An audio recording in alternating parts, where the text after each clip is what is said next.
Hello and welcome to today's UCI Gravel World Series from Blåvandshuk. My name is Christian and together with me I have Jeppe and we'll be your commentators for today's race.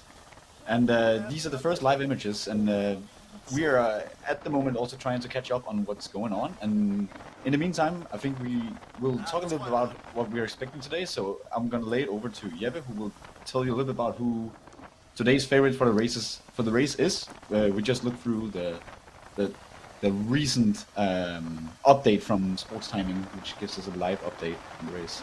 Yeah, exactly, Christian. Thank you for welcoming us. Today's race will be with a great participation from the Giro d'Italia, actually, because Tim Mollier is on the start line together with his teammate Bert van Leerberge from the Belgian squad. And I think those are the ones to look out for, but we also have more experienced riders in the peloton as well, as we see the images of the bunch, which was at the start complete after one lap of racing.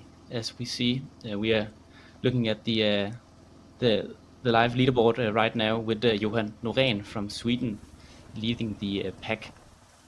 But the group is still really compact, and actually the race has been going really fast, and that's also one of the reasons why we're going on live a little bit earlier, because I think we were looking up the average speed going on the minute at 44 kilometers an hour, which is very close to tarmac, road racing speed. Exactly. And it's been raining for a little bit for the past few days here in Blåvand, which means that the gravel is a little bit more compact, it's a little bit more hard, and makes for a fast race, which is really exciting. Yeah, as we just saw, they have to maneuver around a few spots with water on the course, so that will be an issue today also for the riders to navigate around those. And to walk us through the route and what we are to expect today, the producers of this live stream made a short documentary which will guide you through what we can expect from today.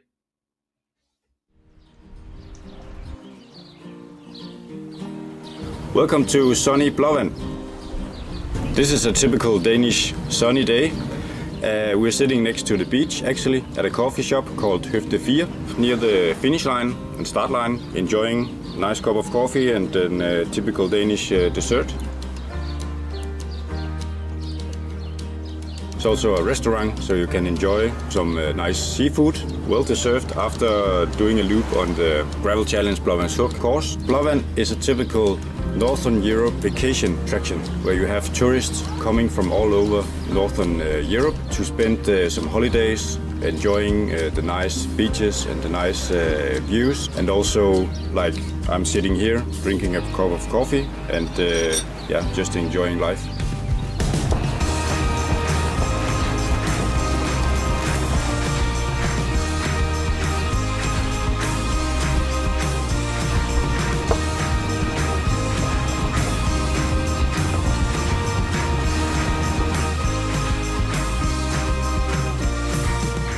I want to explain a little bit about the course at Gravel Challenge Blåvandshuk.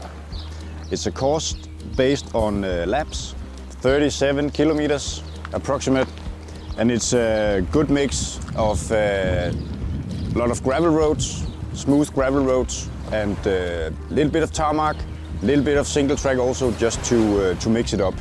But it's a nice course that every level of rider is able to do this. So from the fast pro guys, elite guys, to the non-experienced newbies can definitely do this. It's a pretty flat course, but it's also challenging at the same time, depending on your speed. So see you at Gravel Challenge Blåvandshuk, 1st June, and remember to sign up very fast because the tickets are flying away. Get ready and see you there.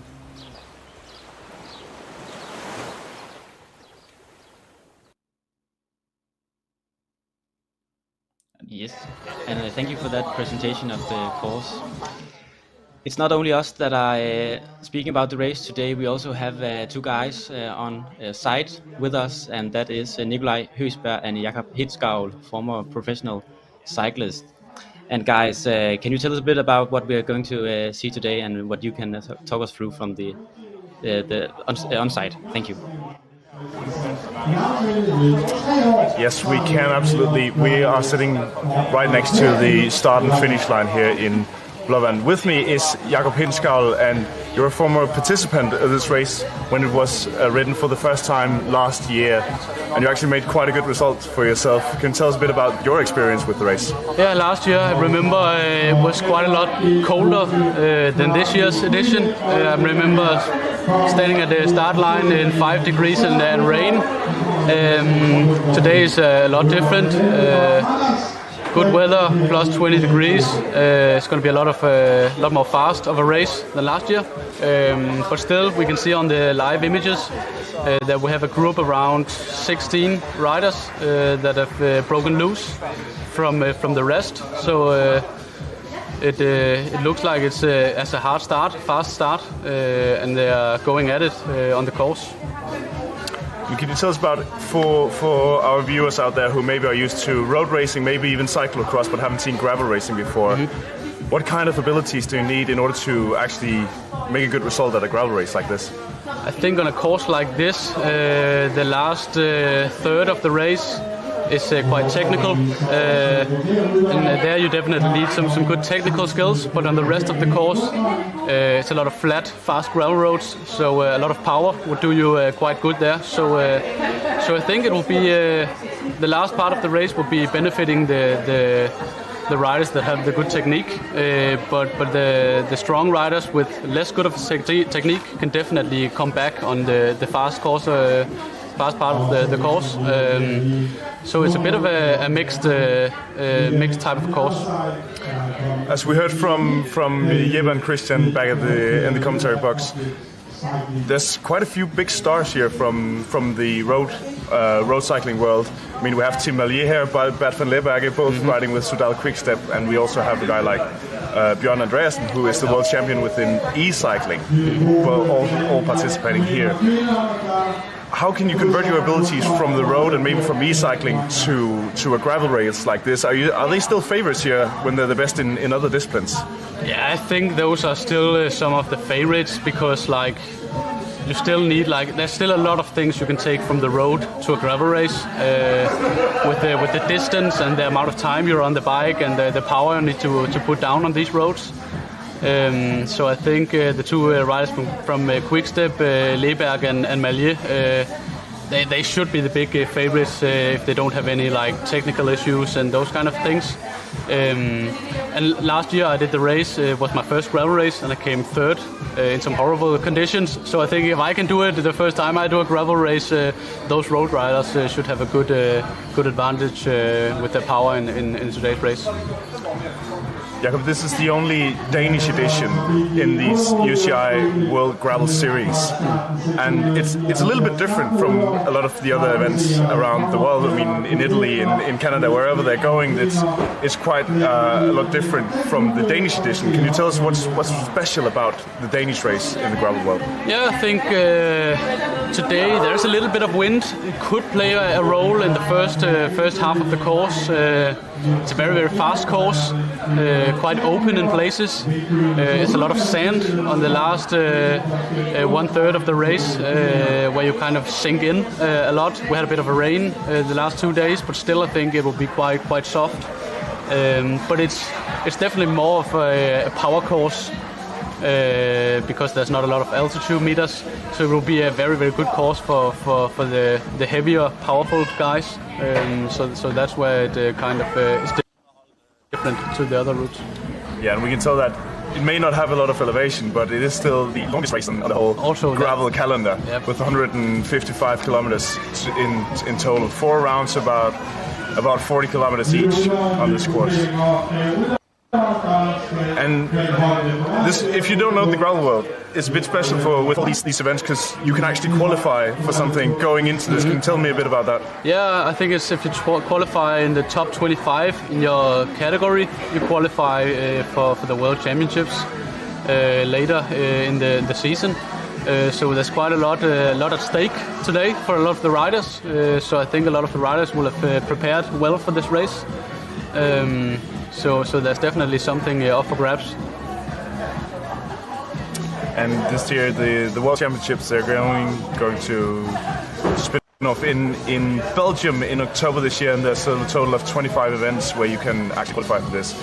And it's not only the elite riders who's going for this, it's the elite race that we're following today, but it's not only the elite riders that can actually go for a gravel event like this. You can also go, if you're an amateur as well, in different age categories. And then you can also go for the World Championships, yeah. right? Yeah, there's different categories also at the World Championships. So there's that in every category.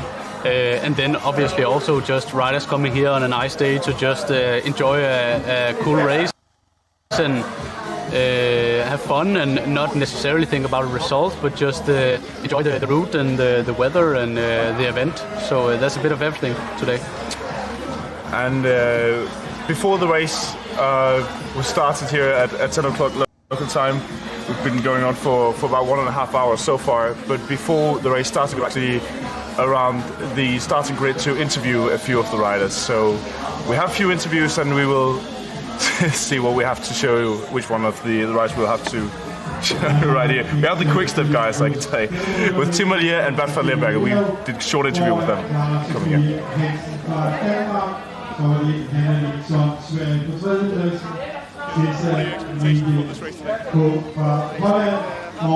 With a lot of fast guys, but also I know it's a route that fits me, so I hope for good legs and a fast race. You were also here last year, went out with a puncture, had a bit of bad luck. Have you changed anything going into this year's race? Yeah, I have taken a little bit more puncture resistant tires on, so I hope that's won't happen again. So what are your expectations when we're talking about a good result today? What will it be for you? Oh, I don't know what to expect. I have seen the Sudal Quickstep car with 2 World Tour riders, so I don't know how to handle those guys, especially Tim Molier coming out of the shoe with the win.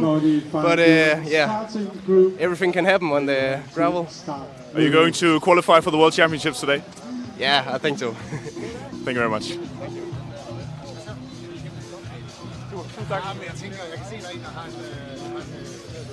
At the gravel in Blåvand, what are your expectations for the race? Well, I'm really expecting that this is going to be a hard one. It's quite a divided course in terms of technicality, so it's going to be, half of it's going to be pretty easy to get through, but the other half is definitely where the race is going to be decided. So it's about staying in front and maximize the effort where it's going to be decisive in the end. But there's a few very strong international names here. How do you think it will be to keep up with them? I think it's about how you're going to race in terms of where you're going to be positioned. So I think it's going to come down to who is actually where when the course gets harder. So I think it's going to be decided to whether you're on front or not. You have a certain strategy here from the get-go at the start? Yeah, the strategy for me is definitely to be within the top 10, and when the course gets more difficult, it's essential to be within the top 5 or 10 at least. Otherwise, you're going to be struggling the whole day just to get back on it. Thank you very much. Been a part of the Giro winning team, and now you're here in Blåvand supporting Emma Norsgaard. What are you doing here? Yeah, I hope to be a part of the winning team here also, and I'm just here as a support and help for Emma, and yeah, so far it's all looking good. So yeah, I'm really excited. Do you have any result expectations on her behalf while you're here? No, I said yesterday, no, I think you can win, and then she said, no, the other girls are really good also, and I think they have a little bit more experience on the gravel than her, but I think she's really excited as well, and yeah, she will do her best, definitely. What's the reason you're not riding here for yourself? Yeah, my legs are hurting a little bit after Giro, but yeah, I saw some other guys that also did Giro are here, but yeah, I think I have some big goals coming up, and I'm a little bit afraid also to crash in the gravel. And now we heard you just being selected for the Danish Olympics team. How's your summer going to go now that you're not going to ride the tour? Yeah, a lot of training, and yeah, it was a big goal for me to be selected, and yeah, halfway done. So now it's the easy part. Now we just need to race. Congratulations and thank you very much. Off the back of the Giro, 3 stage wins, and now you're here at Gravel in Blåvand. What are you doing here? Just enjoying the gravel community. I think if this had been a road race, you'd probably be the favorite for a race. Looking at the start list, are you still a favorite for a gravel race like this? Let me see who the first part of the race go, and then we see. But just important for the sponsors and Specialized. We are here, and yeah, we like gravel, so. Yeah, try to go for a good result. Yeah. Are you going to go for a spot at the World Championships today? Excuse me? Are you going to go for a spot at the World Championships? Hopefully. And Bab, can you tell me real quick, gravel is not usually a team sport, but now you're here together on the same team. Can you still help each other out there today? Yeah, we will help each other where possible, but at the end I think it's more an individual sport. It's not like on the road, you have a leader. Here it's a bit everybody for himself, so we will see. You don't always get to ride for yourself when it's on the road. How is it to ride for yourself today? I'm quite a bit nervous, so we will see. What are your expectations for the result? I hope to be up there, but if it's winning or fifth, just to...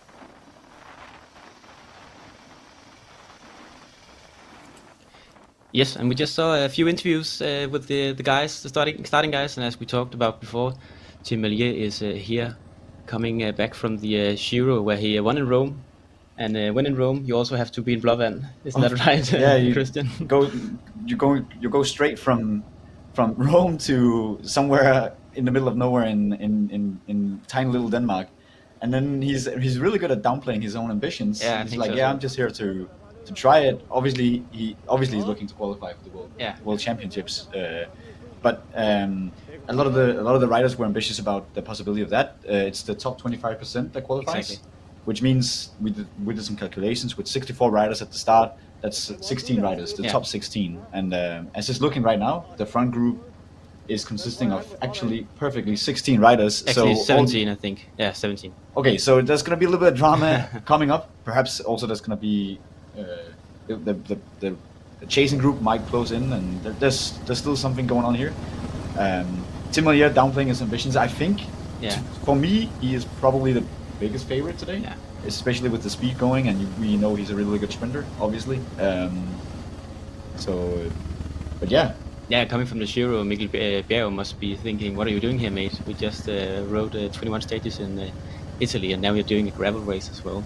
But it's funny to think about, he said that this is probably more an individual sport, but Tim Melier actually has a teammate in this race, Bert van Leerberg, and we saw earlier that also Pass Racing was really trying to put the pressure on the other guys. We see Thomas Bundgaard actually right now pulling the pack. And Thomas Bundgaard is probably one of the local favorites. He participated in the World Championships last year, where he was actually in the front group for quite a while and had, was it a mechanical? He actually crashed on the descent. I talked to him after the race where he was going with the fast guys. He sat with Wout van Aert and actually some of the top pro guys. And remember, Thomas Bundgaard is not a professional cyclist at all, but he's really strong, and we should definitely count him in on taking maybe a podium spot, I think. He has some good chances today, and the story about him is really cool, since he actually never was a pro rider. He never participated in the UCI. He's come into the elite ranks a little bit late in his years. You know, as a pro rider, you usually peak in the 20s, and then. But I think has he turned 40? Maybe I actually don't know. We'll look that up. You can see us on the stream as well. Hello, guys. But Thomas has a reputation for being a really strong rider in Denmark, and also having this reputation between the pro riders. I'm sure. Should we go through the front pack right now? As of it is right now, we have Frederik Rassmann from Germany, from Rose Racing Circle. We have Noah Bøge from Ceramic Speed Herning. We have Julian Simon from No Borders Gravel. We have Jonas Lindberg from Willing Able Racing. We have Thomas Bundgaard from Paranormal Racing. And then we have Matthias Rosenberg from Willing Able Racing. And we have Kevin Panhuisen, I think that is. I'm sorry if I don't pronounce that right, but he's from Giant Lift Benelux Off-Road Team. Then, of course, we have Tim Mølje from Sudal Quickstep, as we talked about earlier, and we have Timon Eising from Beat Cycling Club. We have Tom Bonder from Giant Benelux Off-Road Team. We have Sebbe Rombouts from Pass Racing, as well as Thomas Bundgaard. And we have Bjørn Koster from Giant Store Assen. Bert van Leerberge from Sudal Quickstep. We have Adde Koster from NWVG. And we have Christian Corner, the U23 Danish champion in gravel racing from Team Aalborg Sparkassen Denmark. We have Christian Klevgaard from Voltas Tartu, and then we have Håvard Gjeldes from Movistar Gravel Squad. Gjeldes is also an e-cyclist. I think I remember seeing his name on occasion during the e-cycling season, which is during the winter. Interesting fun group. We personally, I think we were really hoping to see Bjørn Andreasen up there. We were talking before we went live. We were looking at the leaderboards, and he is definitely one of the favorites for today. Maybe he had a problem. Maybe actually his transponder isn't working properly, and maybe he's sitting there. So we're also going to be on the lookout for him, especially because we were, as a production team, privileged to get live data from him. So if he's in the front group, we will be able to see. I think we had a mechanical in the front pack. I think it was from the Ceramic Speed Herning guy, Noah Bøge. It looks like he's back on the bike. Maybe a chain drop, because he was really quick to put back the chain. Difficult moment though, because he has to close the gap or wait for the group behind, which we can see is almost 2 minutes behind this front group. He should be able to get back to the pack. It looks like they are doing a controlled pace, so maybe a jump to the front pack and he'll be back in the bunch again.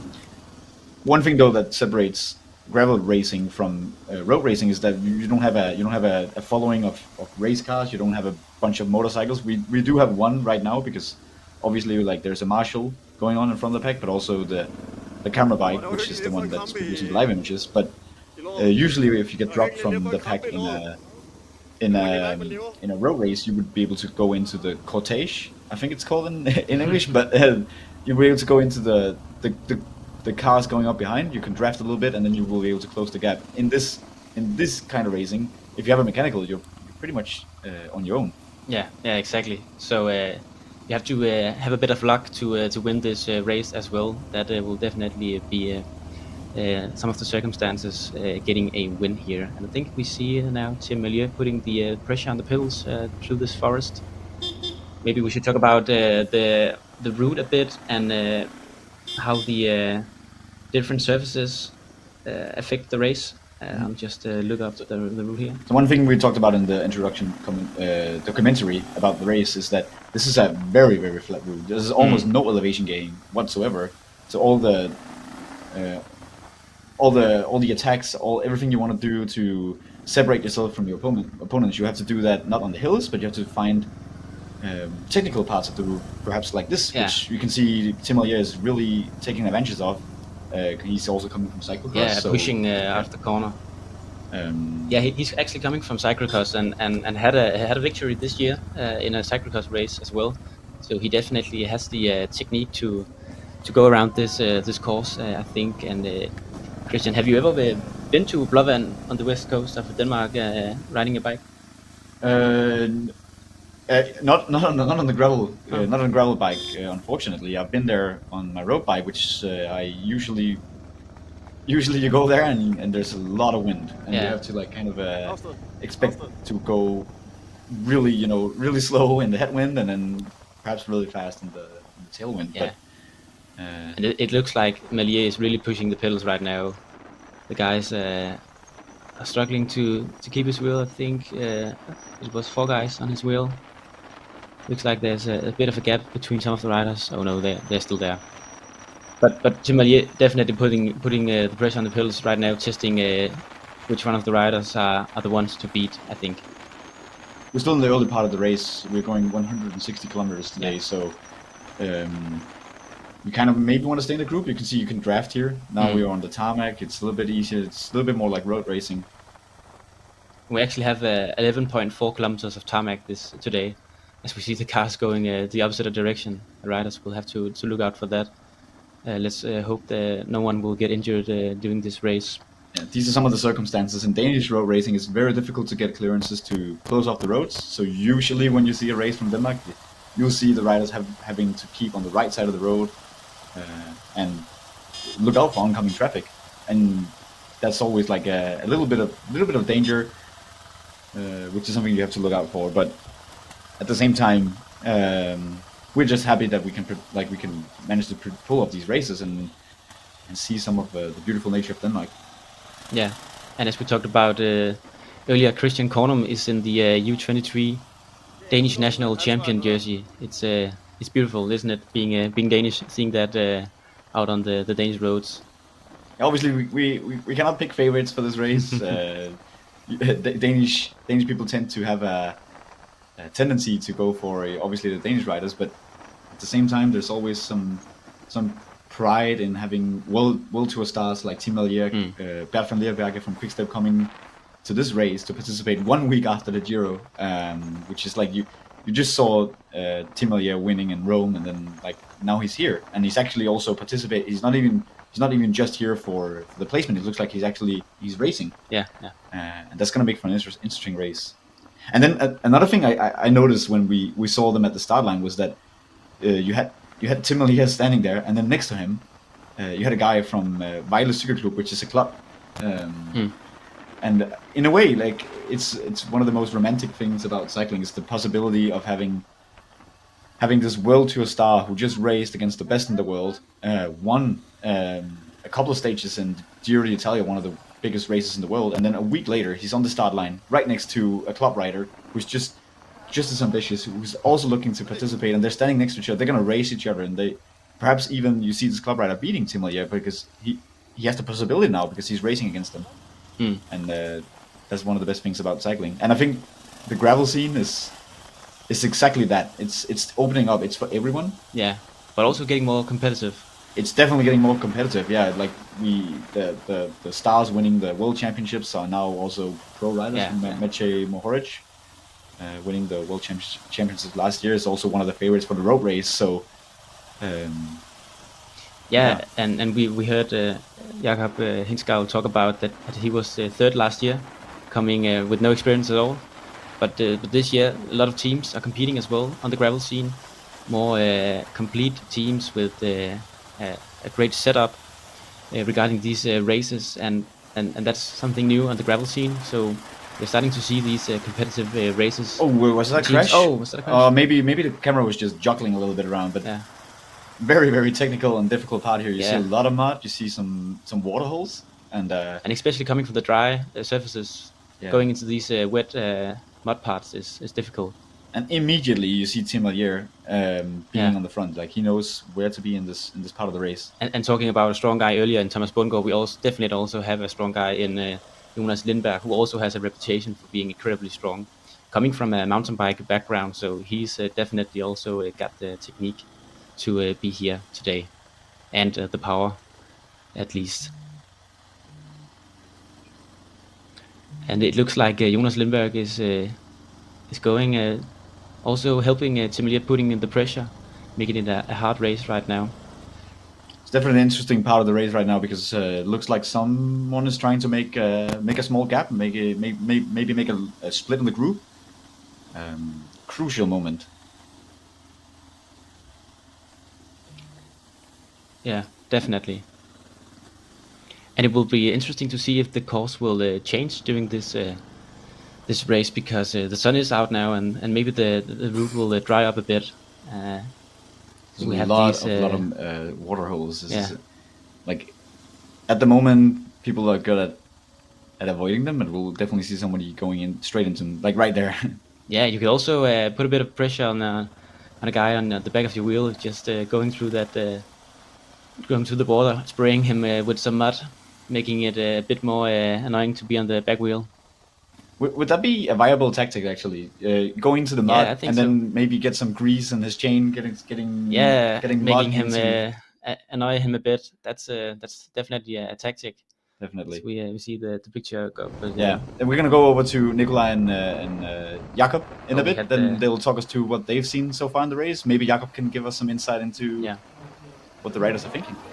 Yeah, and so actually Jakob a little about tire choices on a day like this, because we have different surfaces around the course, with some parts being dry and some parts being wet. Maybe he could give us some insight on what kind of tires he would choose on a day like this.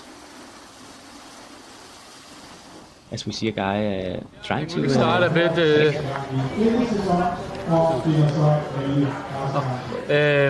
What we see in the race, and we try to see what riders we can spot in the group from the shaky camera on the gravel roads.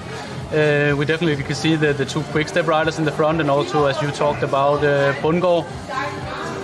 Also in the front group, he rode the race last year as well, and was quite strong.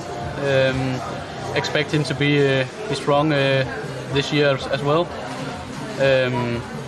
And then about the course, we just had like one of the more technical sessions on the last half of the course, where I would definitely say is a good place for some of the stronger riders to put the pressure on. You saw there was a bit of mud, and rear wheel is slipping a little bit, and small gaps can open up if the pressure is really put on in that section. The first half of the course is quite a lot more straightforward, easier to sit in the wheels and save some energy, harder to make the difference. But I also think, as the guys could see, that the technical course they put a bit of pressure on, and there was some small gaps opening up. Still, it's early in the race, but as the riders get more and more tired, I think we're going to see a lot more of that, and the group is going to slowly narrow down. Yeah, they changed the route quite a bit actually this year from last year, where we saw last year they're actually riding their bikes on the beach for a few kilometers every single round around the circuit.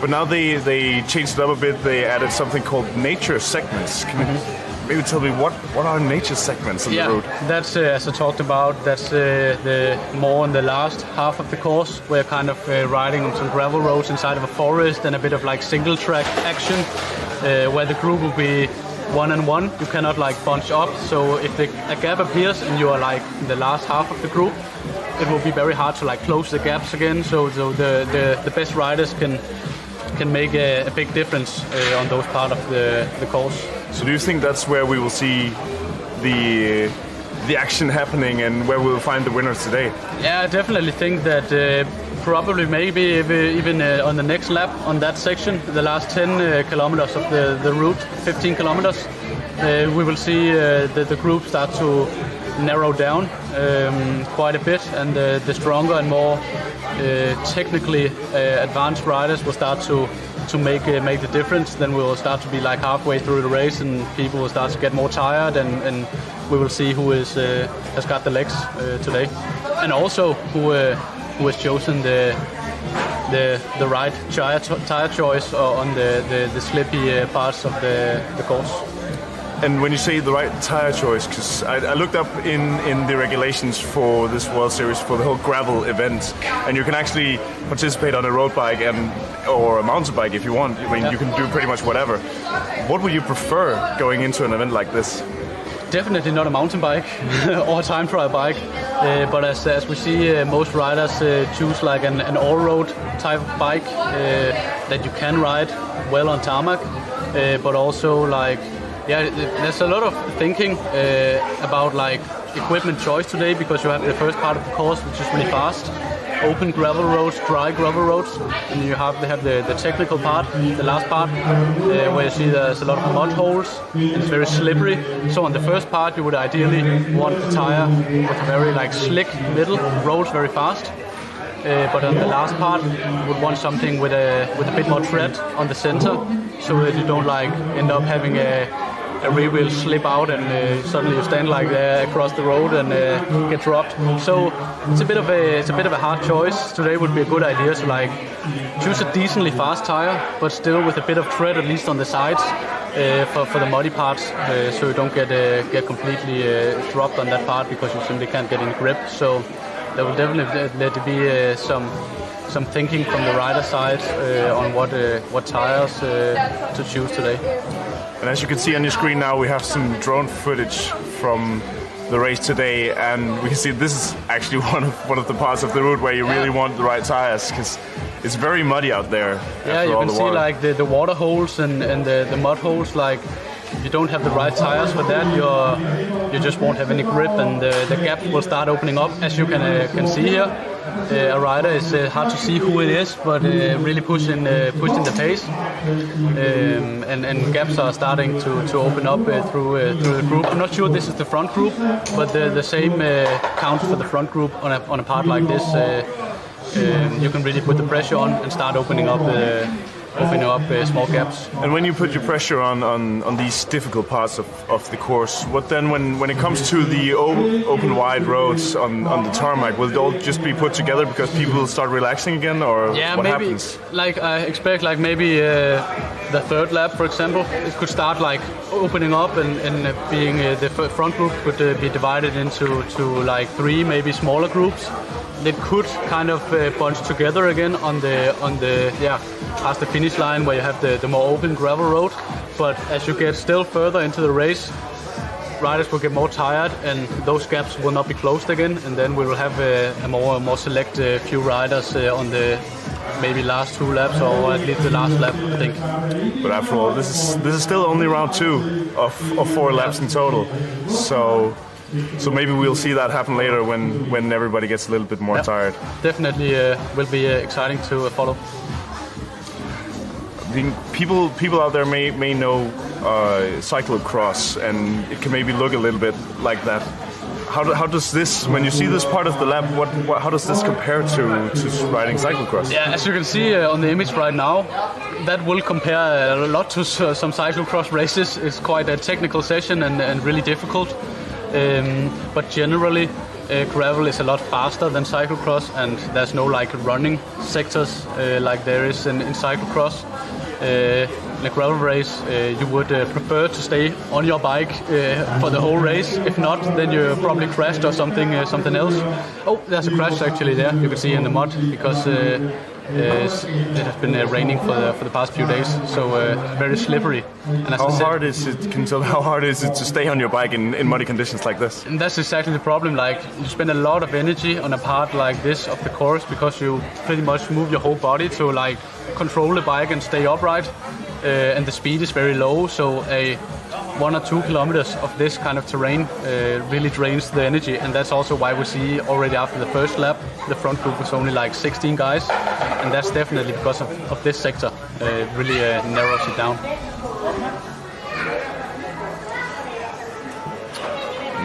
We are about to go to the end of the second lap. It seems it won't be long before we see them around here again. We are sitting right next to the finish line. Now we actually get some pictures from the motorbike next to the riders. You can definitely see they're putting on the pressure now. I think this is Leberg right here. They're putting the hammer down because they noticed that the gaps are opening up. So it could already be on this lap that the front group is completely splitting up. It definitely looks like it at the moment. They're really pushing the pace down on the way to the finish line here. We cannot quite see how many guys are in the front group, but I think it's definitely less than 16 now. But Jacob, we're not even halfway through the race. I mean, can they really keep going full gas from this point already? Yeah, I mean, last year when I rode the race, it was pretty much the same. After like 40 kilometers, it was like a group of 10 And I think there's a pretty good agreement between the riders that they all want a shot at a good result, and it's much easier to just go full gas when it's not 16 riders, but if it's like 5, 6, 7 riders. And it seems like the front group that's kind of broken loose, they all agree that they want to stay away, so I think that's what they're trying to do. Now we see a different part of the lap where they're actually riding on a bike path. Quite a lot different from the muddy terrain we just saw a minute ago. Yeah, I think they will be happy to have a bit of a break from the mud and a bit of tarmac running into the gravel sector before the finish line here. We talked about the tires just a moment ago, and you really need the right tires to go on the mud. Yeah. But how does it then feel when you go on the tarmac? Is it a lot slower than on a road bike? Yeah, that's the case. You need a kind of good mix on a course like this when you have this technical section, because when you also have I think it's around 11 kilometers of tarmac, you cannot ride on a mountain bike tire because then you just get dropped on the tarmac. So it's kind of finding a middle ground where you have enough grip on the muddy section, but also have enough speed in the tire on the dry gravel sections and on the tarmac. And now we only talked about the tires. Is there anything else that is different to the equipment that they're riding on? Yeah, I mean, from when you just initially look on a gravel bike, it looks a lot like a road bike, really, just with some beefier tires on. And then the frame also usually is a bit tougher, can withstand a little bit more bumps than the hard gravel roads. It's a little bit heavier, but a normal gravel bike, I think it would be maybe 1.5 kilos heavier than a road bike. So it's not that different. Now it seems like we lost the picture from on the road again, but it's going to come back in a little bit, and then we can tell you exactly how it stands out there. Hopefully. It's a little bit hard to identify who is actually at the front, but we can at least confirm that the quick-step guys are still there. Looks like still quite a big group, maybe still plus 10 riders, so some riders have come back after the muddy section. Is there any chance we'll ever see from road cycling? We know early breakaways going ahead and try to make a break for it, and then they will be caught by a large group at the end very often. Is that possible to do in gravel? Just break away from the beginning and then make a run for it? I think it's harder to do in a gravel race because it's harder to ride on gravel than tarmac. So and the pressure is just more on from the start to the finish. So there's not 3 riders going away and then the bunch or the peloton kind of just let them go and get some minutes, and then it's a lot less controlled. So it's more just full gas the whole way than a normal roadways would be. Now let's get back to our other commentary team, Jeppe and Christian, who can give us a short briefing of the race. A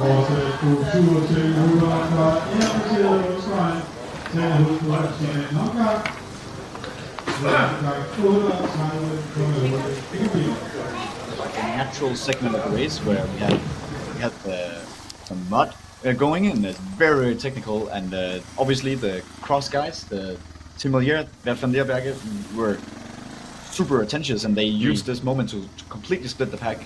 And now we have an elite group going on with both the quick-step guys, with Thomas Bundgaard. I think I saw Kornum in there as well, the U23 Danish gravel champion, which this is a group that can definitely, from my opinion, go all the way, and they look committed to it. They were going really fast when we got to the motorbike after the section, and we see a lot of other riders here crossing the sections. This is the most crucial part of the race, almost like the Arenberg of the UCI Gravel.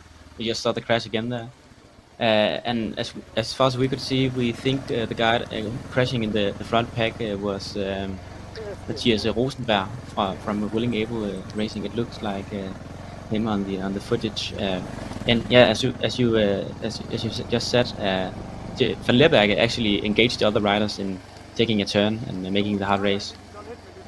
So definitely interesting to see what they'll get out of it, as we see a lot of riders competing from the back of the race. also pushing, navigating through these puddles of mud. There's a natural selection course, as you said, Christian. And I think to catch up on what Jakob was talking about before about the tire choice being so like requiring too much research, where you were looking at the route being flat, being fast, you were definitely like not expecting maybe to go into these kind of conditions, and this, especially this section, requires a lot of technical skills, obviously, because we saw riders crashing, we saw the split going on.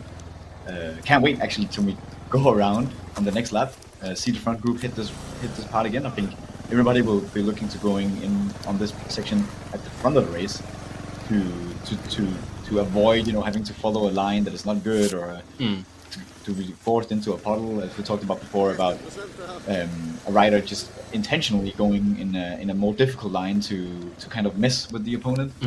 And this is where you want to make the difference, as it looks. And someone who actually has her own line to follow is Emma Norsgaard Bjerg from the Movistar team, because we also have the women's race, and we have a clear leader with Emma Norsgaard Bjerg leading with 4 minutes and 10 seconds down to a front group of approximately 3 riders.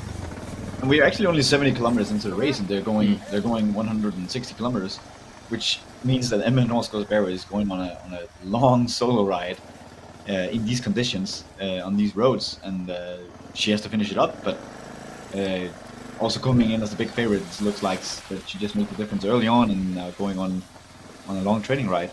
She definitely is the favorite for that race, so I will be surprised if she doesn't get to the line as the first woman of today.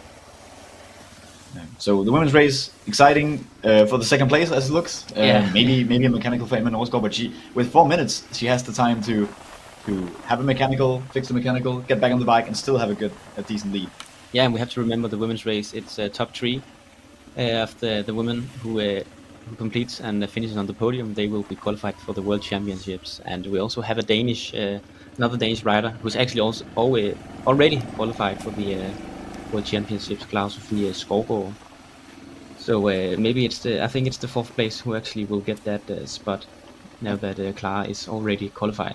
The riders are really closing in on the finish line from lap 2, which means they're going to go out on the 3rd lap, but I think we're going to expect to see them cross the line in a minute, and as we saw before, I think we're going to see 2 Panama guys, 2 quick-step guys, and the Danish under 23 champion going, at least those 5 guys going into it, but also perhaps Jonas Lindberg, I think, will be there. Yeah. He's a strong guy.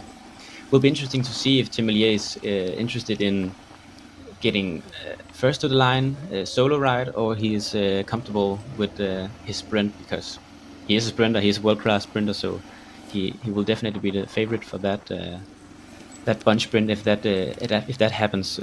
But interesting to see how he'll play his cards right now with Bert van Leerbeek as well, and if they are happy to just share the podium, or who will get the win if they get to the line. It looks like we are back with the front group and back with the motorbike, which is one of the single track parts of the route. So we go straight from the really technical natural segment out into the tarmac, and then back into this. You can really make a difference. You see here even the motorbike is struggling a lot to keep up with the riders who are definitely pushing the pace here as we are nearing the halfway part of the entire race. And is that a solo rider we have here? No, we have a group going on. Yeah, and also these single tracks are difficult to do, because if a rider in front of you has a technical, it's difficult to overtake and close the gap. So you have to have your luck with you today. But luck plays a big part, and also being at the front is kind of like, if you watch a lot of road racing, you maybe watch the Paris-Roubaix, which is probably the most comparable in a lot of sense. I know we have gravel Sterrata races going on in the road racing as well, but the technical part of this reminds me a lot of what you see with Paris-Roubaix, where you want to be first in on all the difficult parts. If you go first on the difficult parts, you have the ability to choose your own line to make sure that you get at least the easiest way through the segment, and then you can kind of start to mess with everyone else. Yeah, actually, this is just a difficult version of a race we have in Denmark called Grand Prix Herning, which is actually a road race with gravel sectors, 50 kilometers of gravel, And a lot of riders today from Denmark have already raced that race last week, so they'll be having the experience of riding on gravel in Denmark in fresh memory. And we saw Jonas Lindberg actually doing quite a great job in that race last week. So this is a very interesting part, because I'm not sure who we are seeing here. I'm seeing someone on a mountain bike, which could indicate that maybe some of the riders have caught up to the non-elite race, and they're kind of like intertwining, and that is something that is also kind of part of the gravel series. You have the open races for everyone, where people without UCI points can participate, and you can go as a fondo, and then you have the elite races at the same time. And I remember seeing the European Championships gravel racing, where Jesper Stuyven won, and by the end they were starting to catch up to these. So you had Jesper having to like zigzag around a lot of non-elite riders going, and they kind of like almost had an impact on the race, because well, for Jesper it was easy, but the group chasing him, they had trouble, because suddenly they were also on single track, suddenly they were also on narrow roads, and you had these guys you had to pass. Obviously they would make way, but every time you caught up to a group, you had to kind of like make your own position known, and they would have to move out of the way, and that took a little bit of time every time. And for Jesper, he just had a clear line, and found it to be easier to just go solo. We still had the drone footage, which means I think we're waiting for the front group to pass the line. This is not one from the front group. Definitely not the speed of the front group. No, they will be going really fast, and I think they're still going really close to 40 kilometers an hour.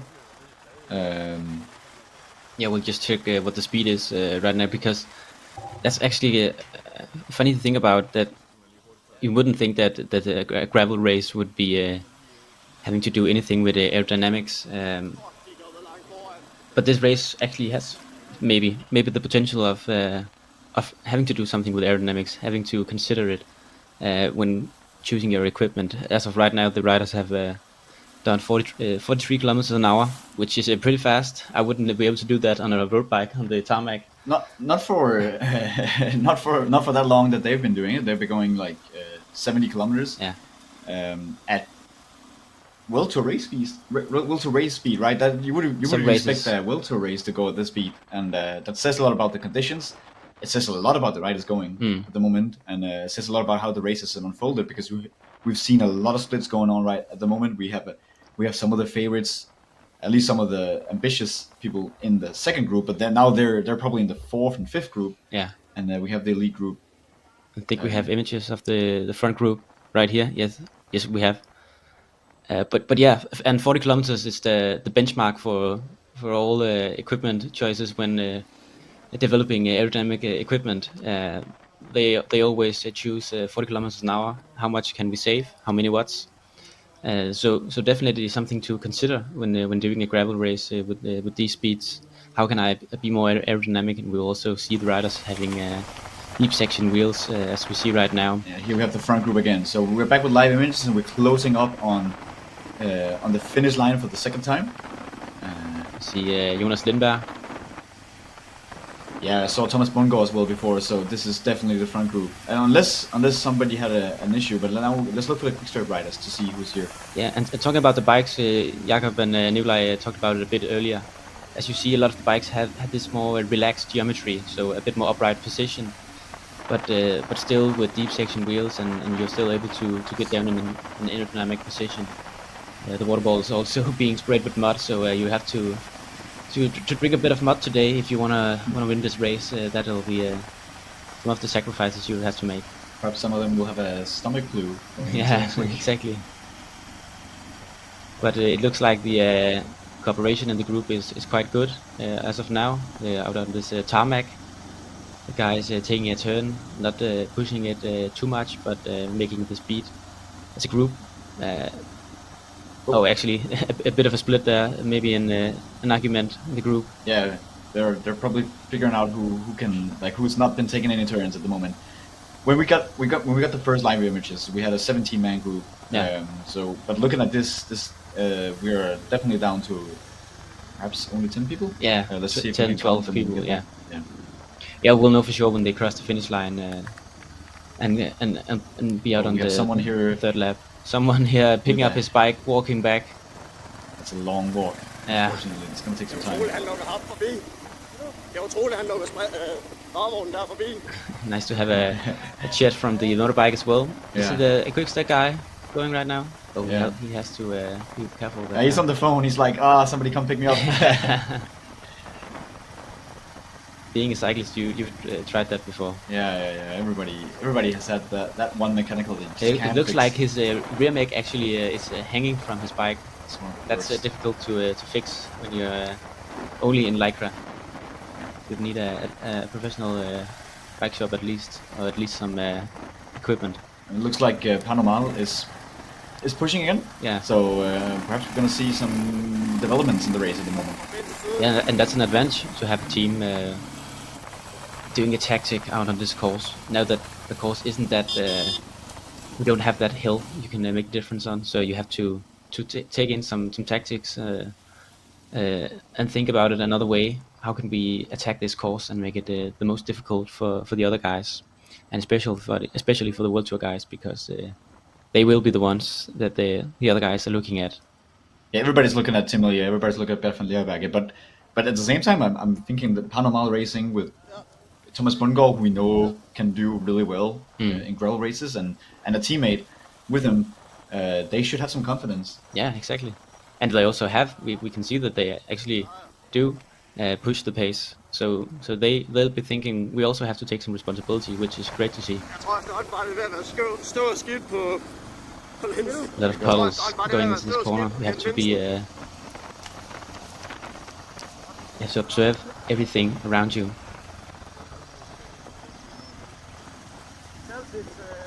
But they're still going really fast. You can see how fast. I think this is the Flamme Rouge, so we're 1 kilometer away from the finish line, and then we'll actually get to tell you who's in the front group with certainty, because a lot of this is just looking at the riders, trying to see, like, obviously we can recognize the quickstep riders, we can recognize the Panomal riders, Just the Danish guys. Yeah. It's easy to recognize. Seeing here them overtaking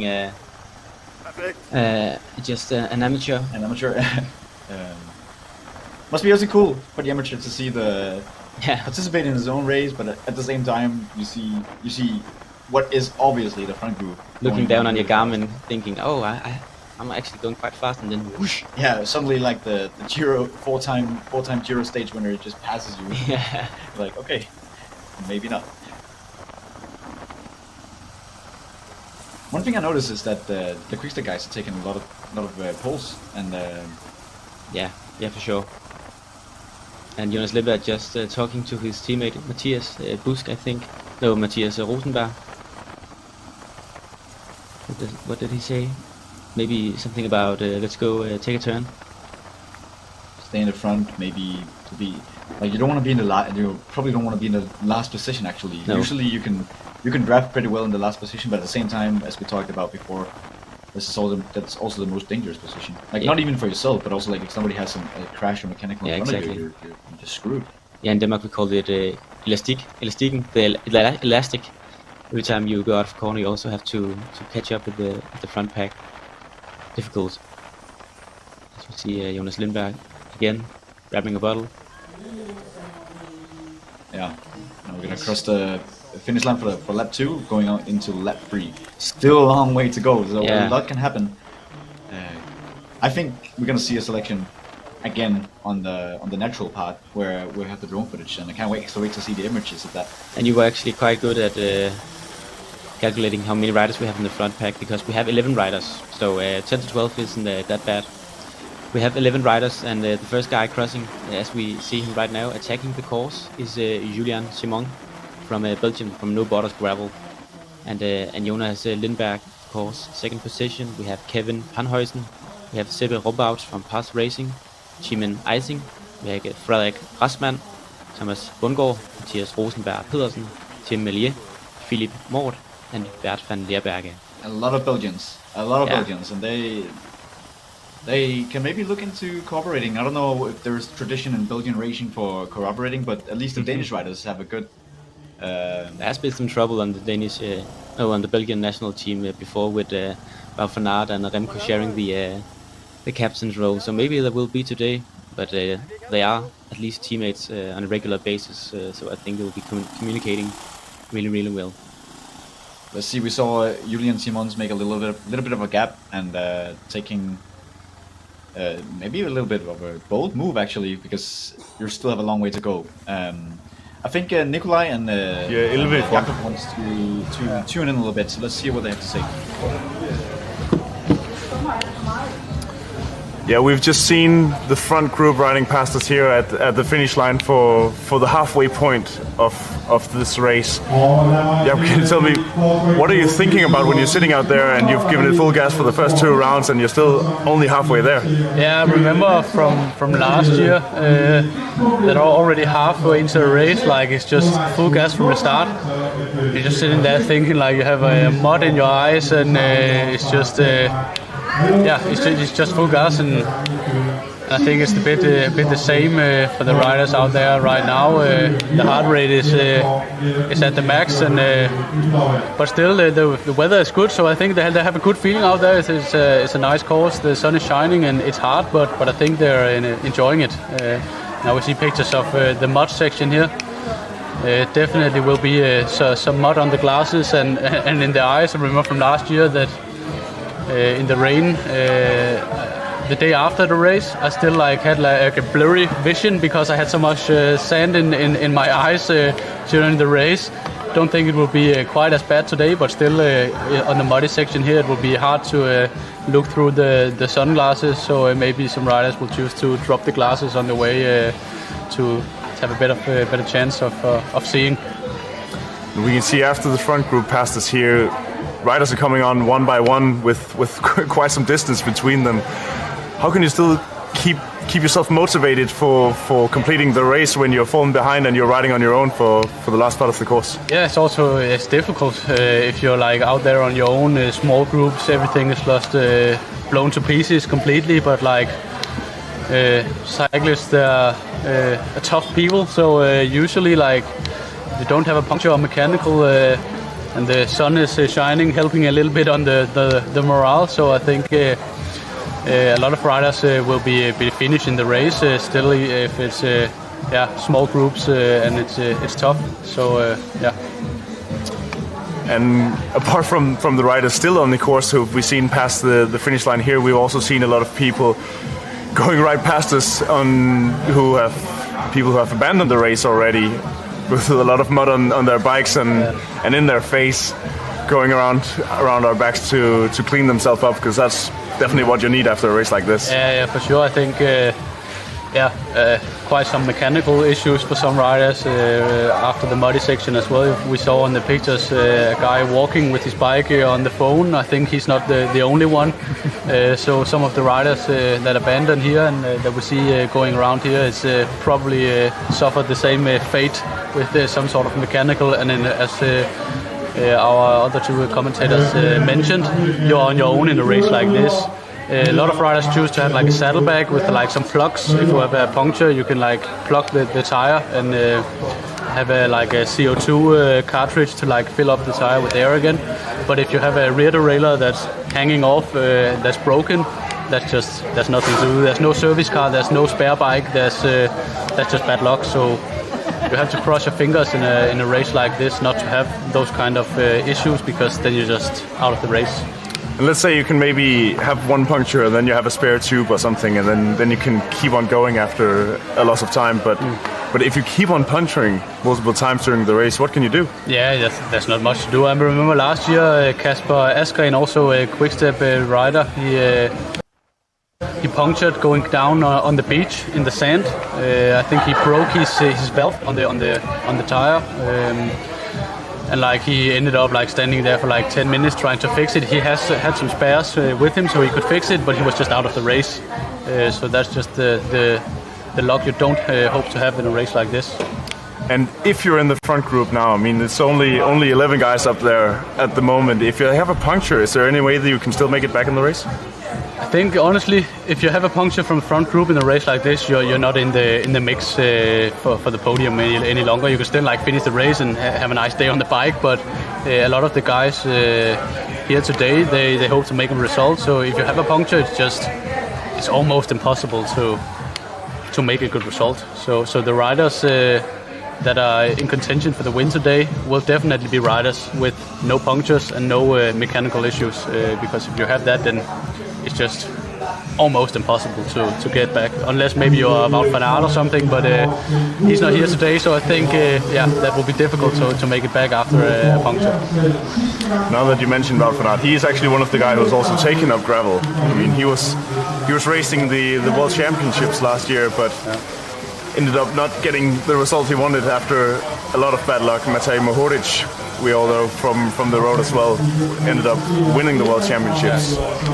And it's really gaining some reputation amongst the pro road racing riders as well. As we can see, there's a lot of well-known names around there.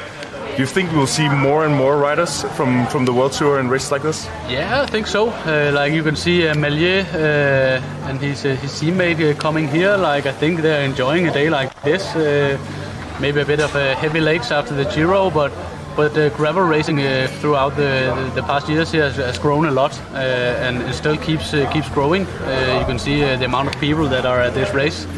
It's a thing that a lot of road cyclists have started taking up. So it's a growing thing, and it's really cool to see. And for yourself, I mean, you were here last year. What's the reason that you came from the road to take up gravel racing like you did? Yeah, I thought like it was in Denmark. It was not too far from where I live, so I thought it would be a cool challenge to try it out, and I definitely think it was worth it. It was even though it was quite cold and rainy and stuff, it was a cool experience, and I think a lot of the riders here will have some cool stories to tell after the race. Now it seems like a rider from the front group has actually broken away in the race and seems to be going on his own. And what we could also see in the pictures is that he was actually overtaking and he was lapping one of the guys from one of the age group categories, because there's not only the lead riders here. I mean, there's actually a total number of 600 and something participants in this race. Yeah, that's the cool thing about an event like this. You have like the elite guys who are going like really well prepared for like making a result, but there's like all types of riders here that have a lot of different ambitions, and it just creates a cool event. And as we can see, one rider that broke away there. I think it would be hard to stay away on your own still with still almost 2 laps to go, but it's a nice try, and maybe like if he gets a bit of a gap and some of the other strong riders from the front group decides to break away a few riders to join him, it could be a good way to take things on a bit early, and maybe he feels he doesn't have a chance of making a result on the final lap against the strongest riders, but if he can get a bit of a gap and then have some of the strongest rider joining him a bit later, could be his chance of a good result. So there's also a lot of tactics involved, as you can see, a lot of different ways of going about getting a result.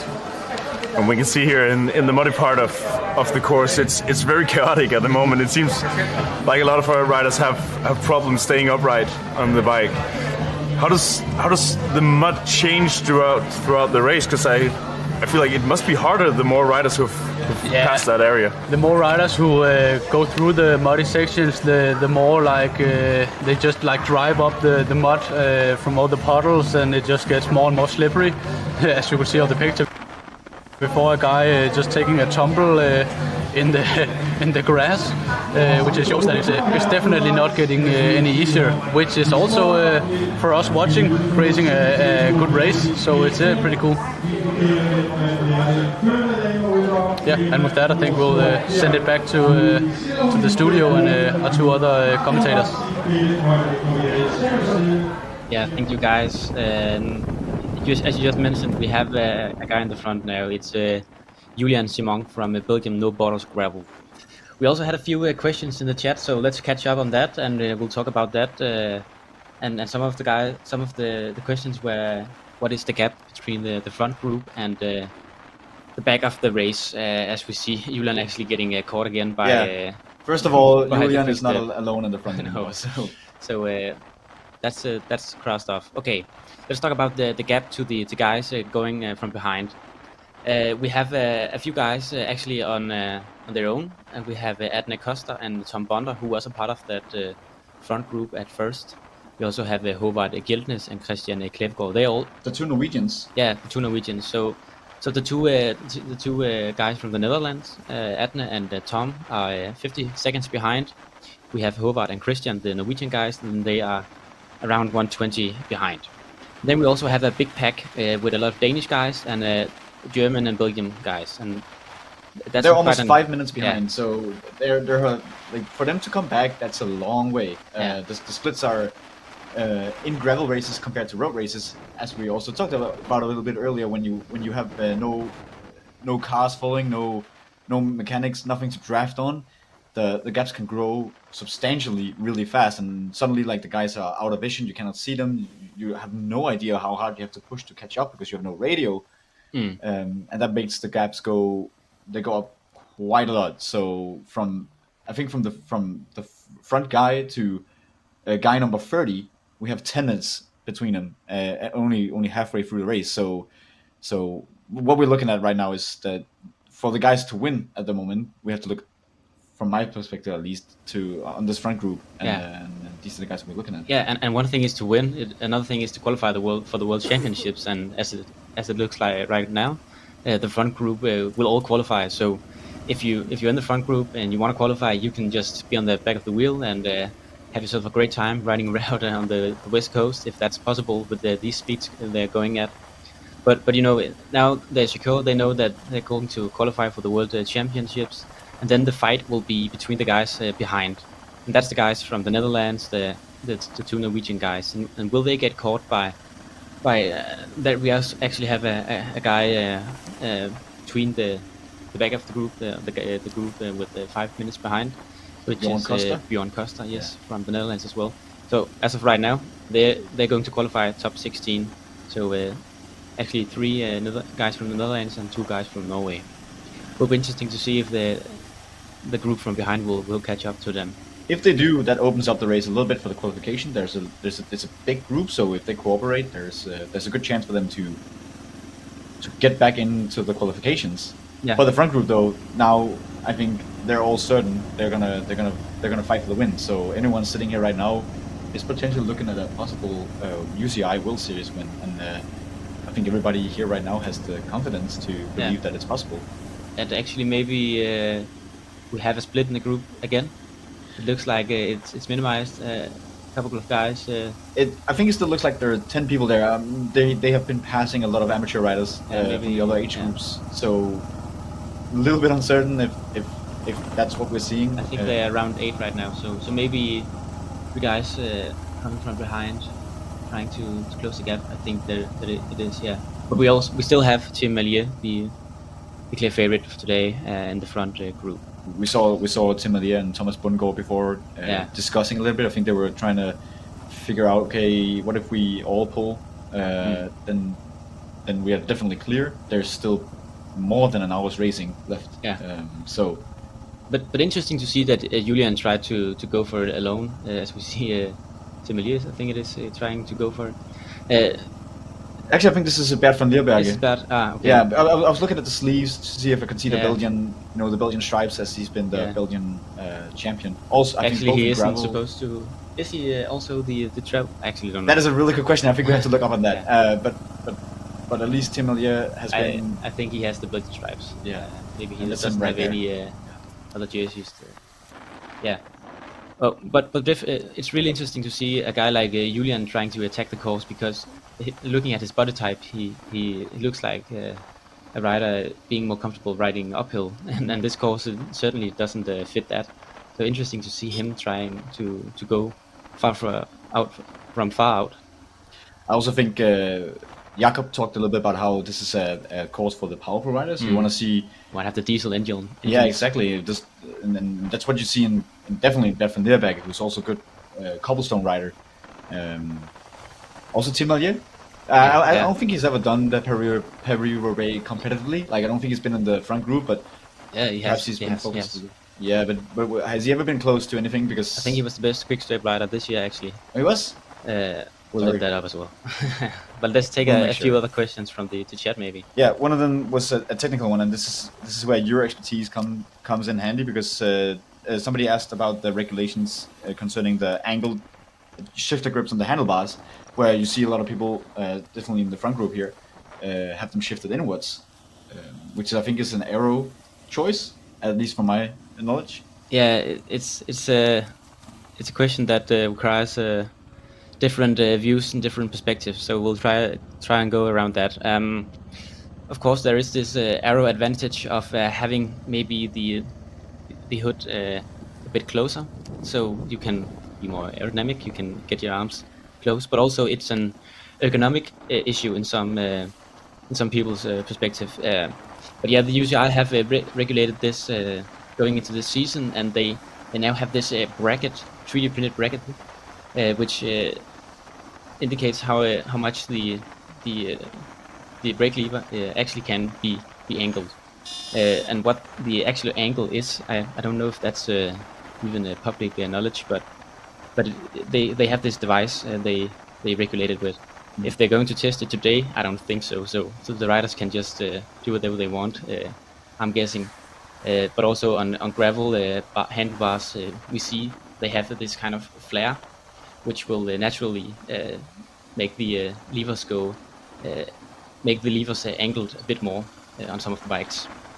And you also see different width of the handlebars. Actually, you can see on the guy coming in the front now with the white helmet. His handbars are really flared, so his will naturally be angled inwards. Yeah, and then I noticed Thomas Bundgaard, when he was riding in front just before, that he had a very narrow handlebar in general. Like it looked like he was almost like crumbled in on his bike. Like it was like it didn't look like it was super comfortable. Actually, it looked like more of a tactical choice. But that's a question for him.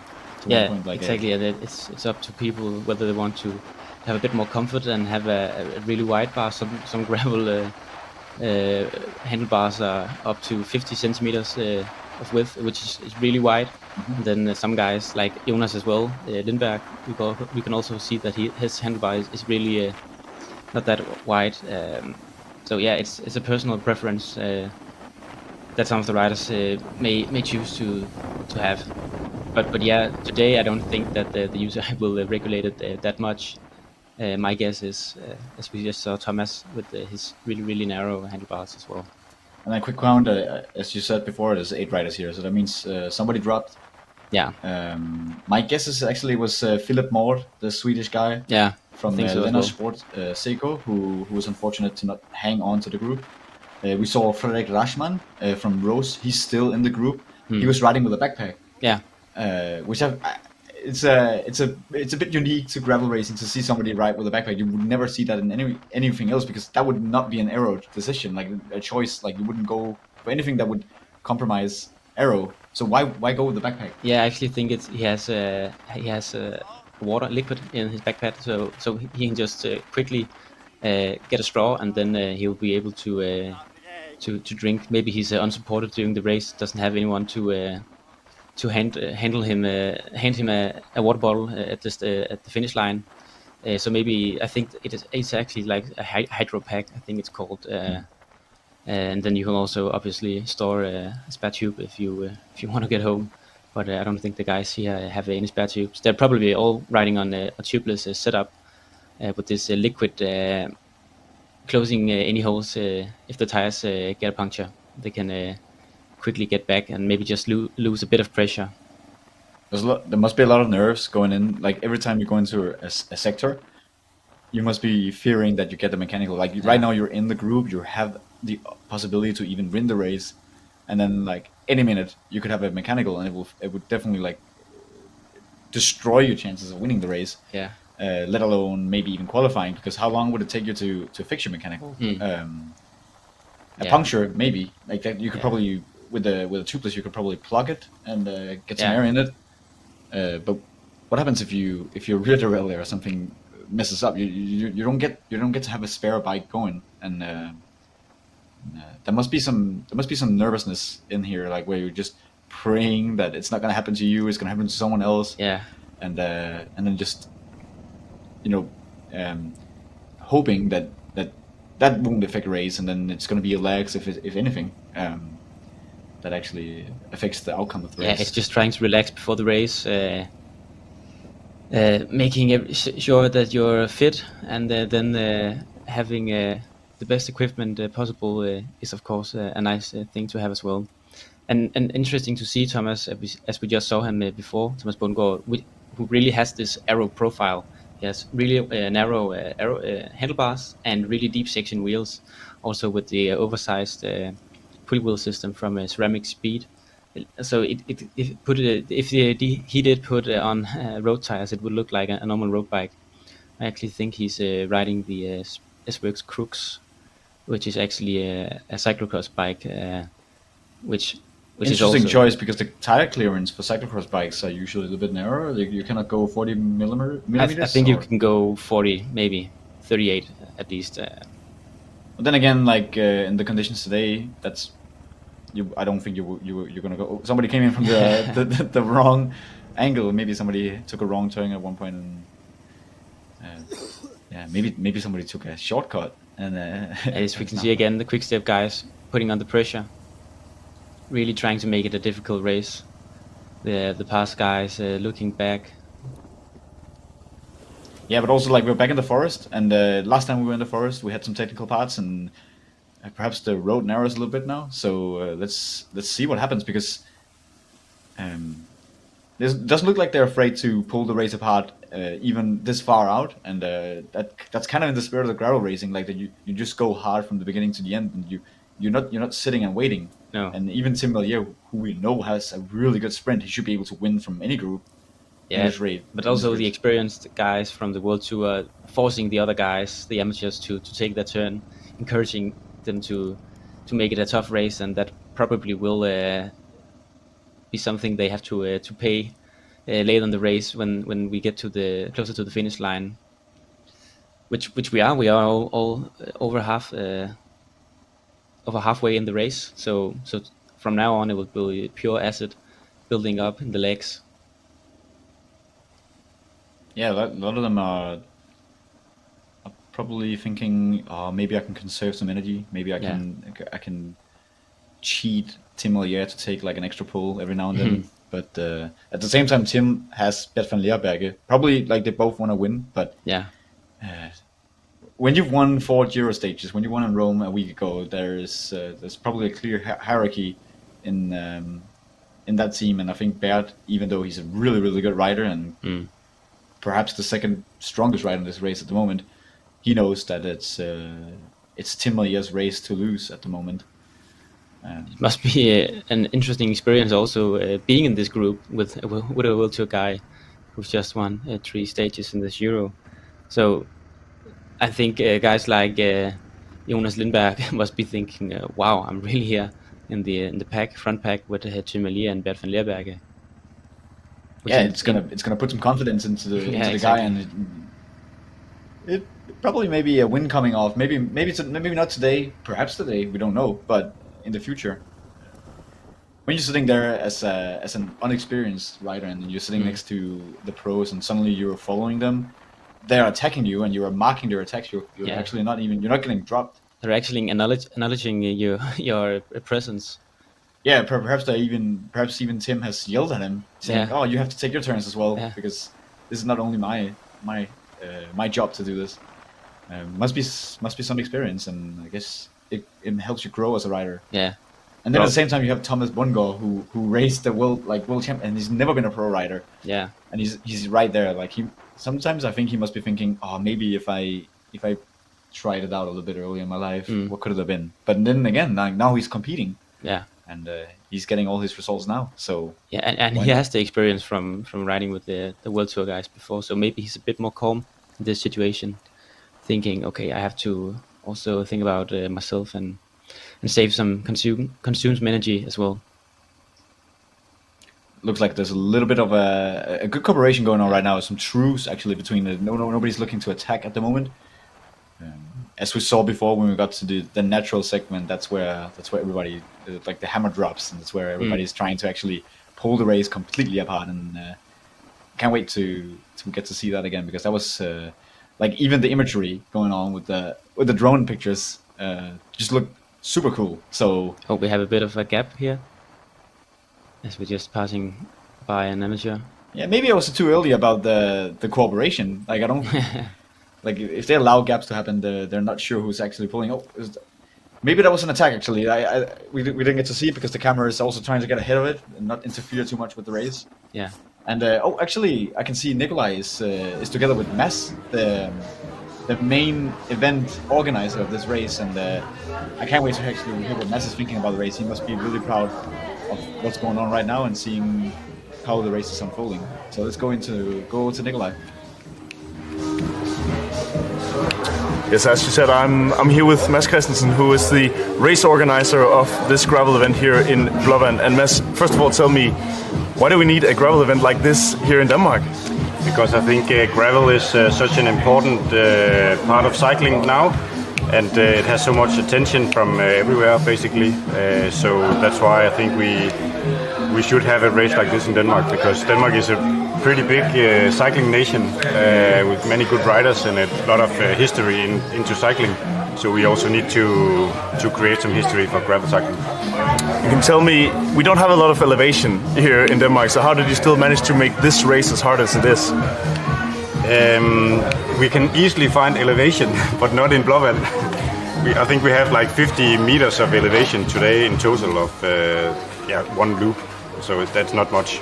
But it's hard because of the conditions, of course, and then also because we did these nature segments, as we call them, where you get more of a feel of how the area really is. The surface change a lot in this area.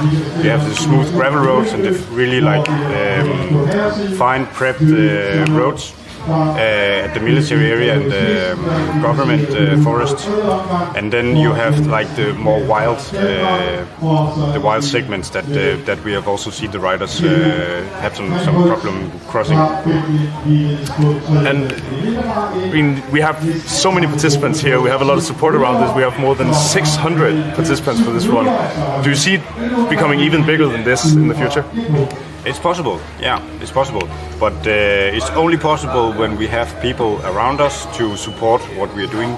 So we need to stay sharp and focused on how we can develop this event even to something even bigger, maybe. Yeah. I know you're a very busy man at the moment. You have to organize this race pretty much live as we speak. So I'll leave you to it, and then we'll go back to our other commentary team. Thank you. Yes, thank you, Nikolai, and great to hear from Mads as well. I think we should do a quick update on the women's race, where Emma Norsgaard Bjerg is really taking her turn. She is now at the front with 6 minutes to the closest. So I think it's clear now that she will win this race and have a happy husband at the finish line. Yeah, especially when Mikkel showed up. Not only Tim Allier came from the Giro, also Mikkel, who rode the Giro with Tadej Pogačar, who won the Giro, is here supporting Emma in not only qualifying but also winning this race. And one interesting dynamic going on in that race is that the elite men's race started, and then 1 minute later we had the women. And there's a really good chance that we've seen Emma actually catching up to some of the groups, and maybe she's actually going through. Oh, we have a crash here. In I think the front it's group. Thomas Bundgaard, maybe. It looks like one of the past guys. Interesting to see how this develops. And the quick step guys looking back, registering, oh, I have a gap, it's now. And immediately Bert van der Berg takes advantage of this chaos going on, and is pushing and creating a gap now. This is a full-on attack. I think we have Mathias Rosenberg Pedersen trying to close the gap. really pushing on the pedals right now, Bert van Leerbergen. And we are onto like one of the single track kind of roads, and now back into this is one of the moments to, will they to manage create a gap. Will they manage to get back now? Is it the Dutch guy with the backpack, Frederik Rasman? Yes, it is. I think it's German. Yeah, sorry, German. Yeah. Definitely, this creates some gaps. We have Julian Simon also trying to close the gap from behind. This will be really interesting to see. And we also have a Panamal guy closing. Yeah, but they're not looking to cooperate. Jonas Lindberg is there. I think it is. So 2 guys from Willing Able. No, it is Jonas Lindberg. It's not Mathias Rosenberg Pedersen. So Jonas Lindberg, who's been really strong this race, is still up there. Great riding from him. And now they've realized that they have a gap. They are corroborating, really pushing on the pedals, and you can see Julian Simon really trying to close the gap, but it's really difficult right now.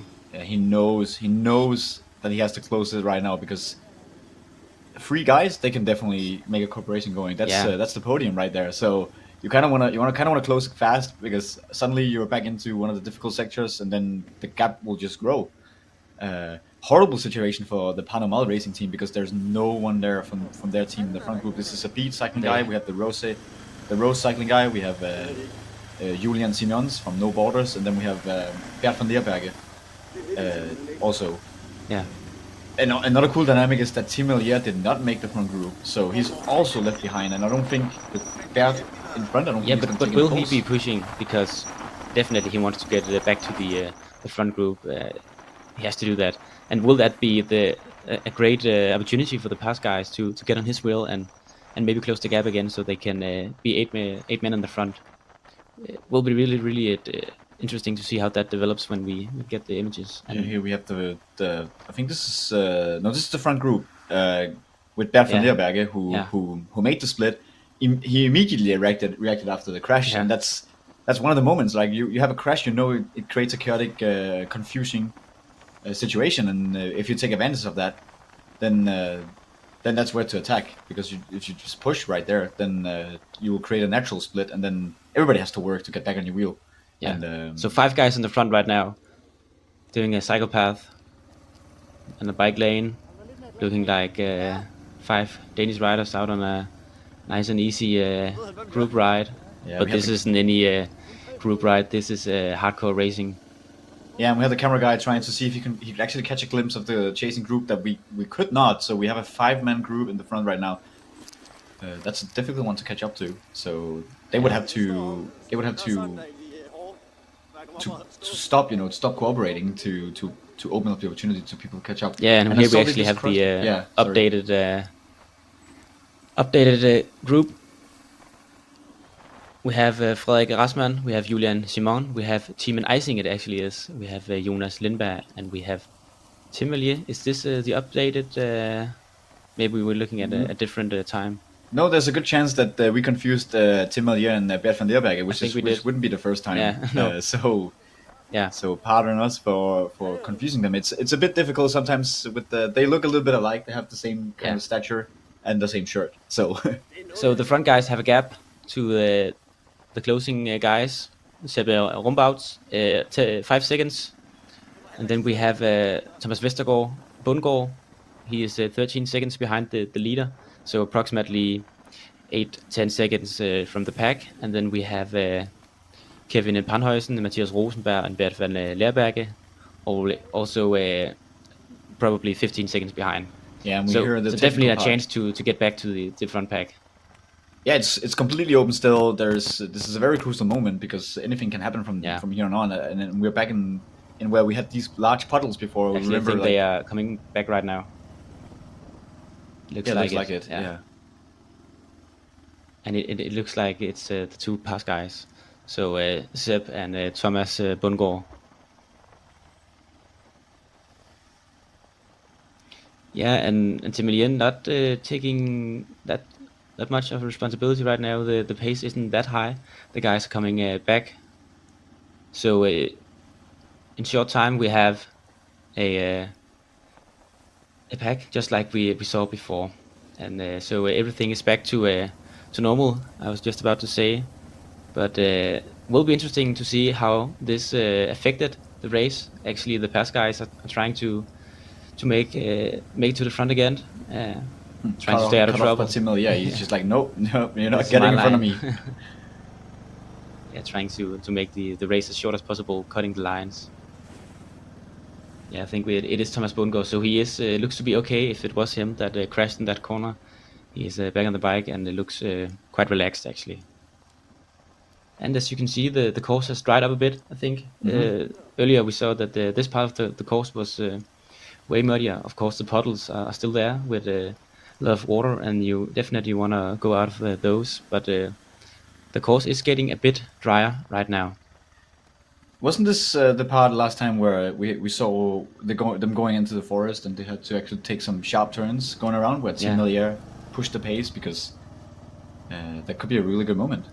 Yeah, and actually I think this is a good moment because everyone is a bit shocked.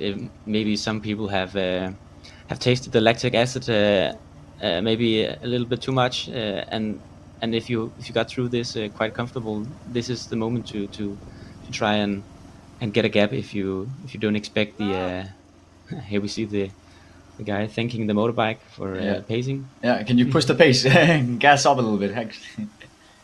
Yeah, very indicative of how much draft you get from a motorbike and how much it affects the riders. It's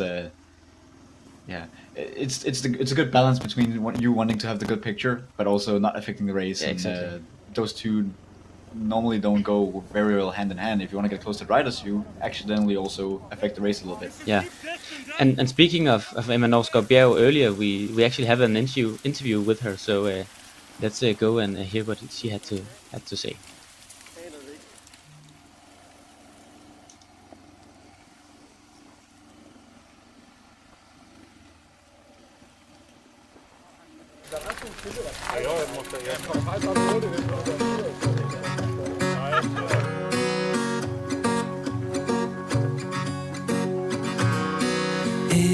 No, it's super nice. I really like gravel, and I really love to be here racing in Denmark, and I'm here with my family. My dad is even racing, so I'm just really happy. What's your thought on the course for this year? Really muddy, but but it's good. I like it a lot, and I think it's gonna be really hard and really interesting. How was it to have this little social ride with the people riding? How was the vibe?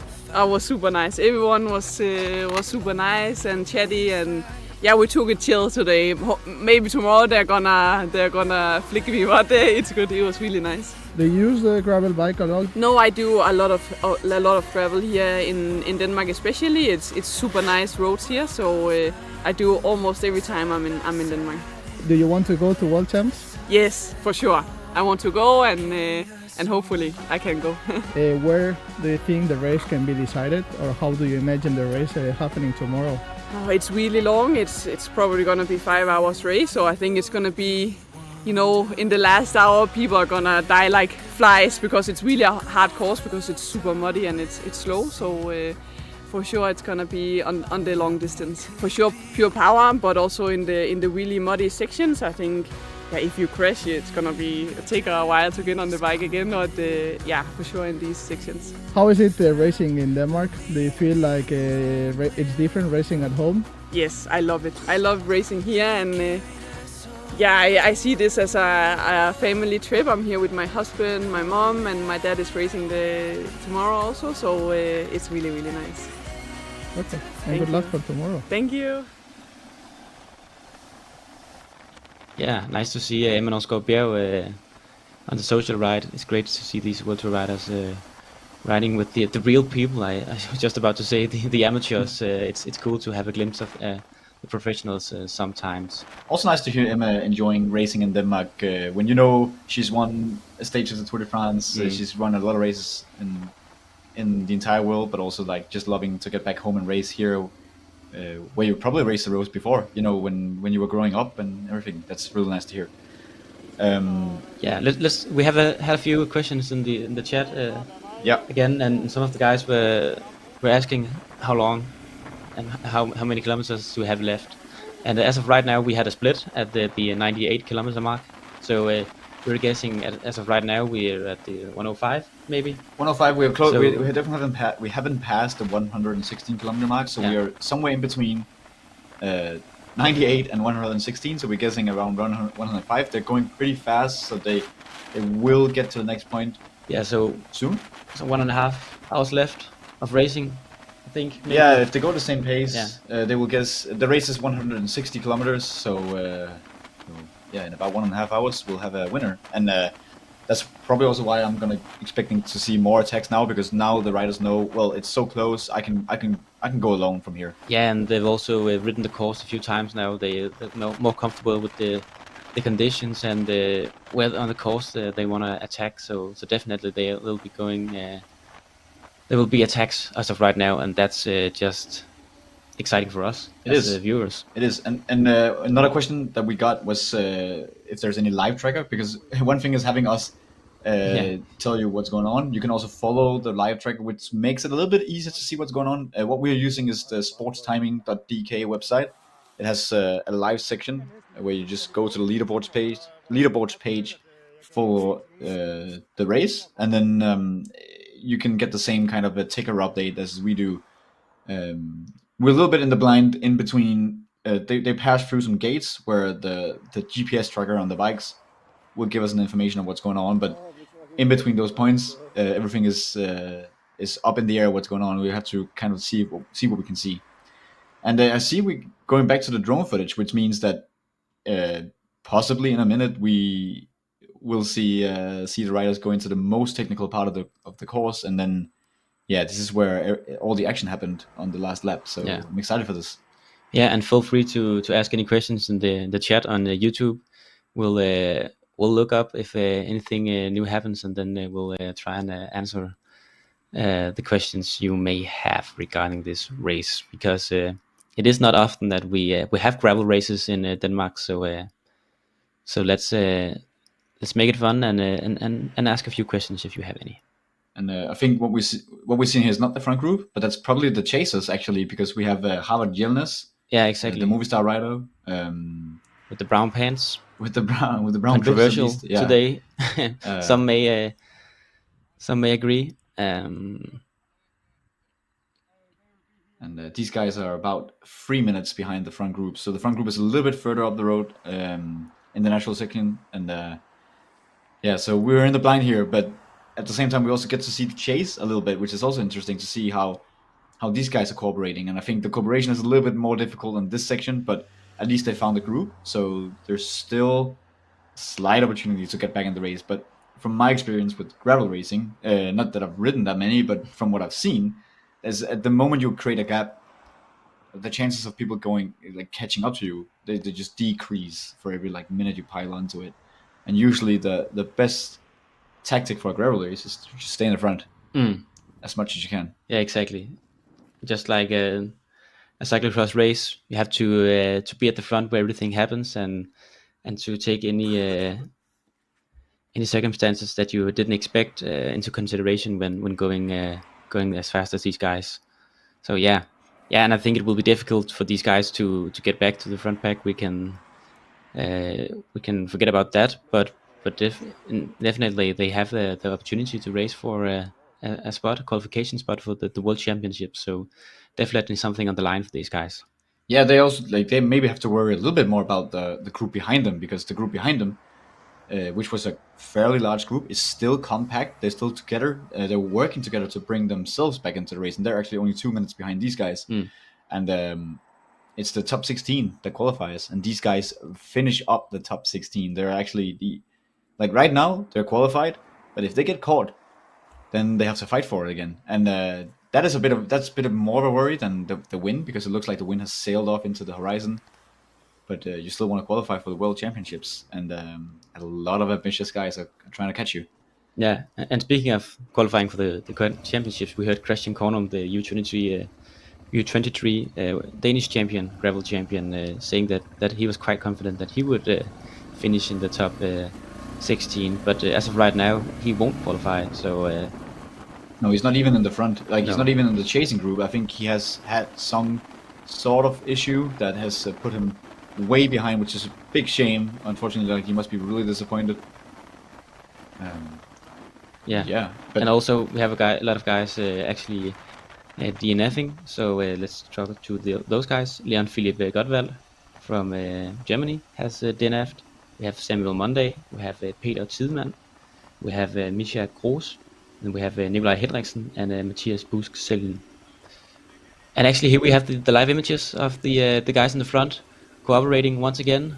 Jonas Lindberg with Tim Allier, as we can see from the stripes on his arms, the Belgian stripes, champion stripes, and Thomas Bundgaard also pushing the pace with these deep section wheels. Yeah, I was just thinking about the deep section wheels on Thomas. He's really gone for the aero setup. I think he's really aerodynamic. Yeah, he's betting on the race being fast, and I guess he calculated right because it's been really fast. They're still going really close to 44 kilometers an hour in average, which again would be a fast road stage.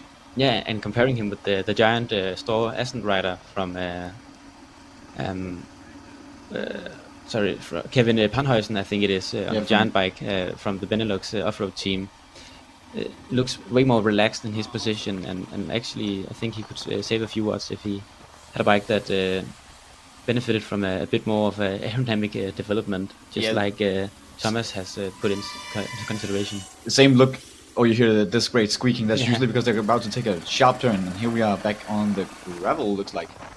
I think it's tarmac still. Oh, it's still tarmac. Yeah. It's just Anyways, one rider I also noticed was Julian Simons, he's looking really relaxed. Actually, he's probably the least aero guy in this group, and he's still there. So but Thomas Bundgaard also has the benefit of being a small rider, so he doesn't take that much of wind, and being on his wheel definitely isn't fun. Especially not when he crashes. No. But let's hope he doesn't do that again. Yeah. But it looks like the cooperation is quite good in this group right now. We expected attacks, but I guess we'll have to wait for the last lap for that. As of right now, it looks calm. It looks maybe it's calm before the storm. Maybe, yeah. Definitely, someone here does not want to sprint against Tim Allier. So if you want to win the race, you're gonna have to find your moment. I wouldn't want to do that. No, even Tim Allier self doesn't look like a guy who wants to sprint today. He wants to go alone. Yeah. And makes for an interesting dynamic, because any moment now it can explode, and you'll see people attacking from everywhere, and then what happens? Yeah, we'll see. We definitely have some action already. The crashes alone obviously makes for great action, but the moment something unpredictable happens, then they attack, and But I actually don't think we have had that much of a dramatic race. We have had a few crashes, but nothing that was too bad. I think it's been a quite calm day for the guys. Not too many difficulties. But here would be a good morning, and you saw them slow down so much, and then they turned right into one of the little bit more difficult parts to ride. So, but it looks like they're still cooperating, are still at least going at the same pace, all of them. Yeah, and as we saw earlier, Mikkel Bjerg is out here with his wife Emma, who is competing for the win right now in the women's race, and he actually qualified for the Olympics today, being selected by the national coach Anders Lund. So it'll be interesting to see him competing at the Olympics, having to do both the road race and the TT. That's a big one, because Denmark has one of the favorites, going into it, Mads Pedersen, and you want him to have good support. Mikkel is probably also going to do the TT then. Yeah. Yes. And could hope for a good result from the Danish perspective, which we cannot shy away from having. That's very interesting. As we see a few images of the finish line here, it's a quite wide road, so a bunch sprint could happen, and there will be opportunities for that. But I think if we came down to a bunch sprint, Tim Allier will be pull off quite easily. He puts down some quite big numbers. Yeah, I'm unsure. It looks like we're coming towards the finish line, and I noticed that the wind was coming it was coming from the same direction that we were walking here. That means the sprint would be a headwind sprint, which at least in road racing creates a dynamic where you want to wait a little bit longer Yeah. to accelerate. But then again, like I actually doubt we even get a sprint here. But let's see. And at the moment, like it's a little bit troublesome to produce some live images. So we're gonna give Nikolai the chance to talk one of the riders who abandoned the race, who was forced to quit, and that's a good way to get some insight on what actually went on out there and how the split happened. So let's hear from him.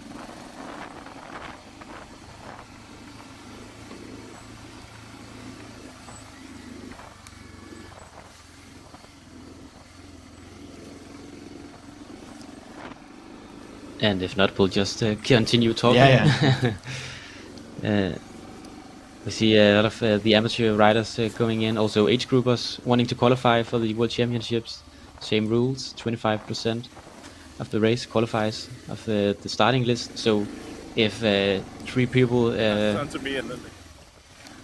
yeah, I think we have Nikolai now going with the abandoned guy. So Nikolai, up to you. Let's hear from the abandoned guy. How is it? Yes. I am sitting here with Samuel Monday, who participated in this elite category that we're watching right now. And Samuel, tell me first of all, what was your experience out there on the route today? Yeah, it was fairly fast from the start, but all together in the group. I think the mud sections really split things up, made it quite difficult. Unfortunately, I had a crash in one of the sections and just hurt my knee a little bit. So yeah, wasn't my day, but it was definitely, the mud made it a tough course, for sure.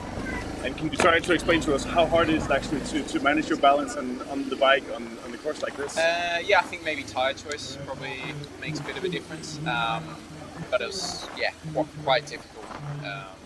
It's really much single file through all the muddy sections and sand pits, so yeah, it wasn't easy. You had to pay attention quite a bit. And can you tell me, you were also participating here last year, so yes. how was this year compared to last year? Completely different, I would say. You probably can't really compare the courses with the sand sections and that.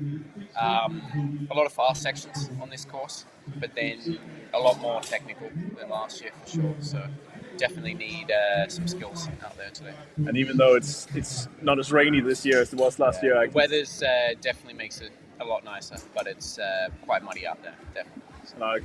I can tell from the clothes and from watching your face that it's quite muddy out there. Yeah. What are you going to do now? Probably get clean, get some ice on my knee, and clean up and get some not dirty clothes on, I would say. Yeah. Good luck on your recovery, and then thank you very much for being here. Cheers. Back to you guys. Yeah, interesting to hear from the guys out there making a completely different race from last year. Thank you. It's very nice. Cheers. Yeah. Yeah, and we're back with the race. So looks like a split happened. Is that not Thomas Bundgaard, who's in distance a little bit? What actually happened? We don't know, because we were out of images for a little bit, and now we're back, and we're gonna try and see if we can. This camera wasn't on. What's actually going on? I think the riders are closing on the next timing gate. So in just a short bit, we'll know a little bit more about what the situation actually is and who is in the front group, who isn't. But looks like we're going to the drone images, which are really cool. Yeah, just nice to have races broadcasted on Danish ground, as we can hear the guys from Blåvand as well. We have to turn down that. But yeah, it's nice to see a broadcast in Denmark. It's really cool when we have these races on Danish ground. We should have many more, in my opinion. And the flatlands of the west coast of Denmark is so clear right here. You see the drone showing how flat it actually is. And I think I remember reading that over the course of the 160 kilometers, you only gained 120 meters of elevation, which is, that's equivalent to one hill. So that's almost nothing. That's almost like a GPS failure. So very flat, but still very challenging, as you can see here, as the riders actually, this is the front group going on to the most difficult section. So I'm expecting some attacks. Or is it the front group? It looks like the front group. It's a little bit difficult to tell. I see The front guy here in this group looks a little bit like Frederik Roschmann with the backpack. So, but at the same time, I'm is not that- sure this is the front group actually. No, because we have a movie star rider, so this has to be I the think it's gentleman's the group. chasing guys. Yeah. And the chasing guys aren't closing in, so yeah, chasing for the the qualification spots, but not chasing the front group. I think we can save with a. Such a difficult part to ride here. certainty. Look at this little hole. Oh, Oh, there's a yeah, crash. the crash. Yeah. Yeah. Yeah. And from these dry conditions going into the mud, it must be really difficult to keep you upwards on the bike, yourself upwards on the bike. It really pushes you, and you have to be focused. And after racing over 100 kilometers, you can calculate that some tiredness is beginning to get to the riders. At the same time, you go into one of these pits, these mud pits, and then you slow down so much you have to like get back to speed again. It's like I think the front guy actually also had an issue here. Yeah. And then you're like interval riding. Oh, he's actually he's been caught now, and he has to get off, trying to get on the bike again. Yeah, but that's almost difficult. Like as we Problems. talked, like you go so much Wow. down in speed, and he completely ruins the dynamic of the entire group going behind him. Yeah, exactly. Forced Difficult the guy from the into guy. the puddle here. Oh, he's back on the bike now, pushing the bike, getting up to speed. Yeah, but yeah, as you can see right now, the group behind is actually quite big, so there will be a lot of guys fighting for these spots. Interesting to see. Yeah. Oh, we have a guy with some kind of mechanical over here. Yeah. Yeah. Really muddy conditions out here on this part of the course. Yeah, it's race over. Look at that. Yeah. And reminding me of some of the cyclocross races we saw in winter, with a lot of mud and really, really difficult to get the bike back to speed. As you can see, also quite an open spot on the course, so the wind will be pushing. Yeah, the wind definitely plays a factor, but at the same time, like you must be so difficult, going from good traction to semi good traction, and then you just go into like a mud pit where you don't know what you're pedaling through. You're just you're just hoping that you don't crash. And then we saw a guy before, he's just going full speed into it, and then immediately he was just on the ground. I don't think he stood a chance actually. No, definitely not. It's really, really difficult to calculate whether you're going to fall or not. Here are some images from the start line where I don't think the riders are even close to at the moment. But just like, so we're a little bit limited here, but like just like everyone else, that we're trying to catch. Here we have with the images. front group. Yeah, they must be closing in on the finish line. Actually, soon they'll crossing that. Yeah, and they're also going really fast. You can see like how the motorbike is also having a little bit of it. Like it's not like I'm saying that the motorbike has issues following the riders, but at the same time, if they're going so fast that the stabilization of the camera is becoming a difficulty. You can see a guy on the mountain bike as well. It was? I think a passing one. Yeah. And was it a quick step guy falling a bit behind? It looked like one of the quick step guys, Yeah. and yeah, maybe having an somebody issue. attacked. Yeah. There's some amateur riders still passing through the finish line. In a minute, they're gonna have to move out of the way because we have the front group going, and they're all attacking. They're all going hard right now because we're about to enter the final lap, and you can win the race now. And nice to see a few people out there supporting.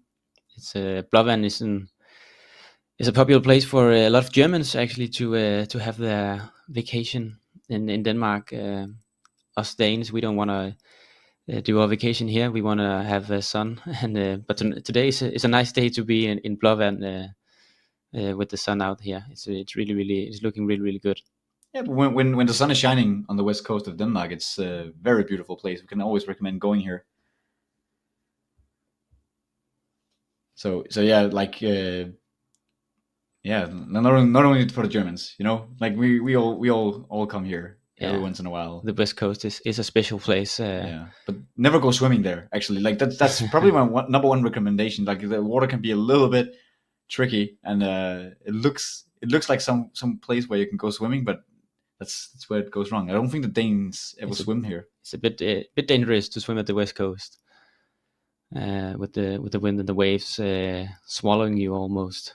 Yeah, every year you hear some stories, and I think the Danish folklore is just filled with like warnings about going into the water at the west coast. Like you can look at it, you can admire it from the distance, but never ever go into it unless you have a death wish, obviously. But Yeah. I don't think many people have. And also an interesting part, speaking of the World War II, where the West Coast was a part of Hitler's plans in controlling Europe. There's a big bunker in Blåvand called Tirpitz, which was one of Hitler's big projects that actually never came through. Luckily, we can say. I'm actually curious to see like all these people stopping before even crossing the finish line. Like why not go over it? Here we have the front group, and we have a natural selection. I think we can say that. It looks like a quick step guy. We have Jonas Lindberg. Also think it was some of the past guys, maybe Thomas Bundgaard, who's looking like he's recovered from his crash. We think it was him who crashed. But 5 guys in the front now, so they've eliminated some of the other guys. Yeah, and I think both quickstep guys are here right now, so they have a really good opportunity to just 1-2 those race right now. And is it Julian Simon from? Yeah, looks like with Belgium. the formal white shirt, which is a little bit less white than it was at the beginning. But Exactly. And we have both of the quickstep guys. I think it is Thomas. No, it's not. I think it's Rasman. Yeah. And, isn't that also? But Jonas Lindberg is there. Yeah. But no Timing Icing, no Thomas Bundgaard, no Sepp Rombouts from also Pass Racing. So the past guys are in deep trouble right now. Yeah, they have to work together to go back here. But what I'm actually, why is Simeon's pushing here? There's 2 quickstep guys. Wouldn't the responsibility be up to them? Shouldn't they be the ones actually? I would argue that that would be the case, but it looks like he's going at a fairly controlled pace. He's looking down. Yeah, fairly controlled. It's almost a little crash there. Maybe he's having a really good day, trying to stretch the legs and see what they can do today. But yeah, of course, I would definitely try and force the quickstep guys to control the pace and set the pace. I think Jonas Lindberg is really motivated that he's in this front group. He will also be continuing pushing down the pedals, pushing the watts. He's also the only Danish guy right now, so looking with the Danish glasses, that's something we say sometimes here in Denmark, is that maybe we can hope a little bit that he can at least go for a podium spot. It's a good opportunity.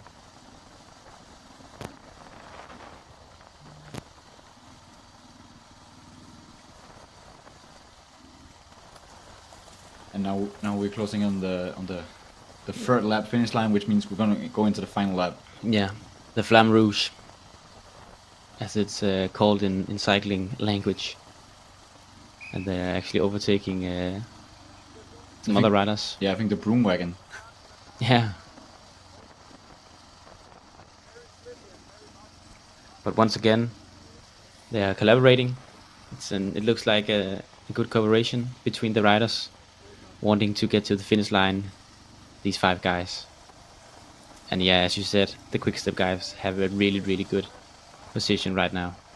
Oh, the guy has to. And again, going a fairly high speed, and then just whoosh, 2 guys coming from behind.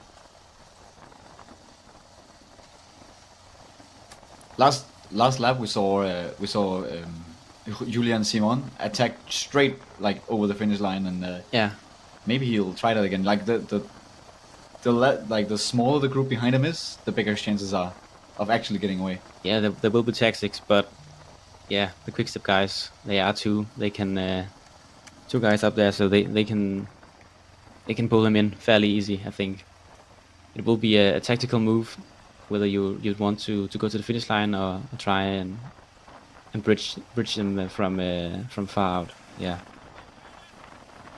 But maybe the lactic acid is building in the guys not being professionals. I think it probably is. Yeah, but did you notice this? Like Tim Millier and Julian Simon is actually a little bit distant here and there. Yeah, I think they're just grabbing a few snacks, trying to consume some sugar. We'll get a little bit more of a They visualization of the gap. have been racing for over 3 hours right now, so definitely puts the pressure on having. So we have Thomas Bundgaard. Actually have Thomas there. Yeah. So we'll see his time just in a second and see how far behind they are. Looks like also with Thomas Bundgaard we had the time in icing. Yeah. And as we see a lot of guys failing to go through this part of the course again.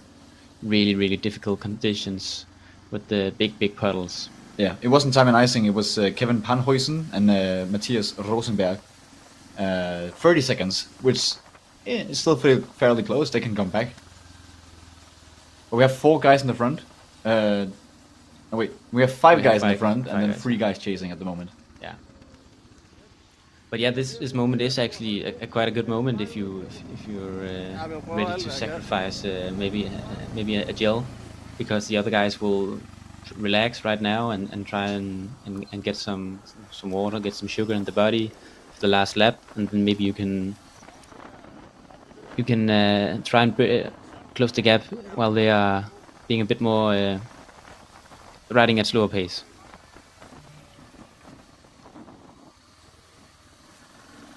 One thing we're actually working on at the moment is we have another reporter, also from Feldet.dk, Emil Selmer, who's also he's out on the course and he was looking at some of the conditions. And what we're trying right now is to get a live feed through where we can actually see what's going on a little bit more close up, where it's not part of the race, but we'll get some analysis from Emil. And as soon as he's ready, we're going to go over to him and then you get to see a little bit more of the course. I think it's the feed we have on the right here, which is a live feed right now from the end of the, I think it's called the muck off section, which is one of the difficult parts of the road. We have Emil right there showing. Emil, please tell us, how is it out there? What can you see? Yes, so you can see riders going away instead of going this way, which would probably be the most natural way to go. But of course, that's not the way we're going. This is a nice and critical moment in the race. The race director told me, which is one of the places where there can really be like splits in the groups in front. I see one rider's riding that way instead, which is wrong way. So, but he's supposed to go this way. This over here is what they call the muck-off section. Muck-off is of course a cleaning. But at this place, they're definitely not going to be clean. Because look at this. This is not even gravel anymore. This is just forest ground mud. They call it a nature segment over here. And if I go over here and show you this, you can see how they're going through something like this, which is just plain mud. And of course, they want to take the tightest corner. So they come from here and they go right here, and I think this might be a place where we can see some crashes happen or something like that when the last lap happens now. This is 3/4 of the way through the race, and it's around 10 kilometers from the finish line. I just saw Emma Oscar coming past with a group of the men's riders, and the big group 20 minutes ago. So. Yeah, the weather's nice, and even from just walking, I got very thirsty. So I guess the riders will be very thirsty as well, going through here in this hot weather. Yeah, an interesting part of the race. Quite fun to see the course from a closest perspective. Also interesting that we talked about how Emma Norsgaard would probably catch up to some of the male riders and just draft along and go from group to group. That's exactly what happened, and probably puts Emma in a really good position to actually win with maybe more than 10 minutes. I don't remember actually her gap. We'll check up on that. But we also have the guys standing at the finish line, and Guys, can you tell us what happens at the finish line, the finish area? Yes, we can. We can tell that the riders just passed us a few minutes ago. The front group with the 5 guys and 1 Danish, one German, and 3 Belgians leading this race at the moment. They were really, really muddy when they passed us. It really looked like it's really been a tough race for them, but they also look like they can keep on going. Yeah, it looked hard, but they still had a very good pace in the bikes, and but definitely you couldn't really see what bikes they were riding anymore. They were pretty much all 5 brown bikes, pretty cool. And also spotting on the picture here, Jonas Lindberg having the socks down around his ankles, not having energy or time to pull them back up. Says a bit about the intensity of the race. But I think the 2 quick-step riders in a really good position to maybe come 1-2 in this race. Hopefully, being a bit colored as a Dane. Also, we can have a Danish guy on the podium. We will see. It's hard to say, but I think Lindberg is a really good shot at the podium. He looks really strong, and he thrives in these conditions on the muddy section. And I think it's a good thing for him that the muddy and hard section is in the last part of the race. So hopefully these 5 guys, they will stick together until the muddy part, and then his mountain bike skills will come in handy for him. Maybe even he will be better on that section than the 2 quick-step riders, and could gain an advantage in the muddy section before it gets a bit easier coming into the finish line, closing into the finish line. And then we will see if I have a little bit of a hope that he could make a gap on that section, and then make it all the way to the line. But I think the 2 quick-step riders will have a very good chance of becoming 1-2 in the race. But we will see what the other riders have left in the legs. Hard to tell from a screen, but it's going to be a cool final. Yeah, and there's a few different strategies to play out at this time. I mean, we're going into the last lap. It's the final energy reserves that you have to empty out at this point. So there could be a few different ways to play this in the end. I mean, some may want to go to the finish in a sprint. That could be a guy like Tim Melier, who we must suppose we have to think that he is the fastest man on the line after all. And then other guys may want to make a break for it and see if they can keep the other guys away for the rest of the race. And then we've seen a guy up there, Julian Simons, who has already tried to attack multiple times and to break away from the group. He must be tired at this point. I think he's tired. He looks a bit like a diesel engine type of rider, so I don't think he has any interest if he wants to win the race coming to the finish line with the 2 guys from Quickstep or Lindberg in that case. So maybe he will try something again. Maybe he's too tired to try something, but I think his shot would be to go from a distance. Also, if Lindberg wants to win, as I said before, I think he needs to go solo. But I also have a bit of a suspicion about the 2 quick-step riders. I mean, they are the big favorites. I think they would want to come in just those 2. That would be a bit of a way to show that they are the World Tour professionals.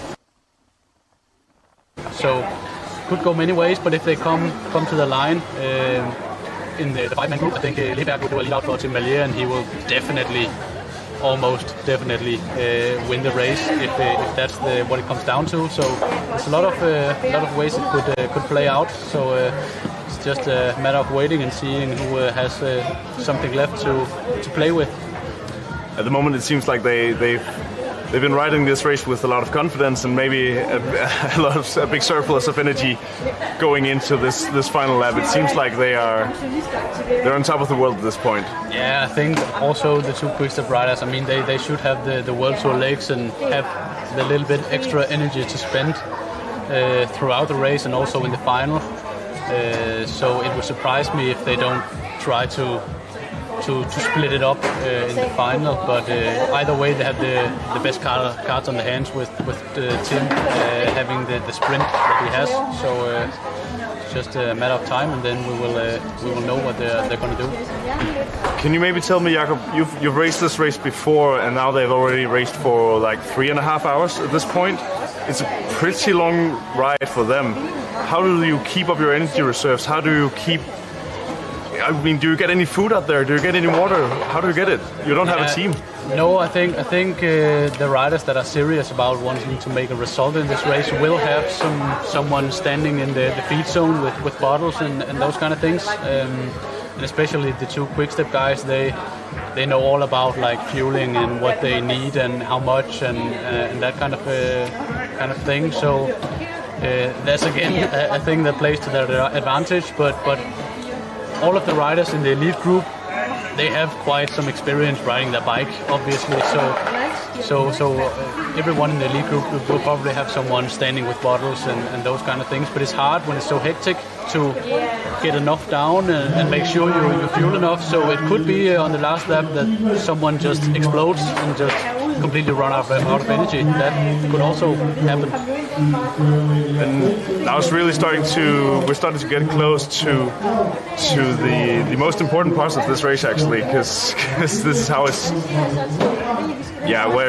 we're going to see a result in just a little bit going into the last lap. And now we lost the video coverage just for a little bit, so we hope we will get that back very, very soon. Then in the meantime, while we are waiting for it to get back, then maybe you can tell me about this whole nutrition, food, fueling thing. I mean, how did you do it last year when you were participating?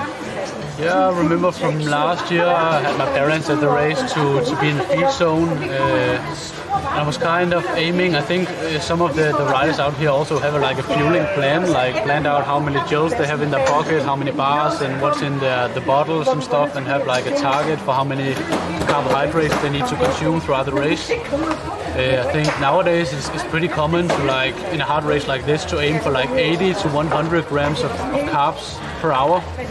And that has a huge impact on the last lap because the riders that don't get enough, as I said before, they simply run the risk of just blowing up and getting caught from behind. Maybe. So if you fuel yourself right, you can actually keep going with the same pace and the same energy into the last lap.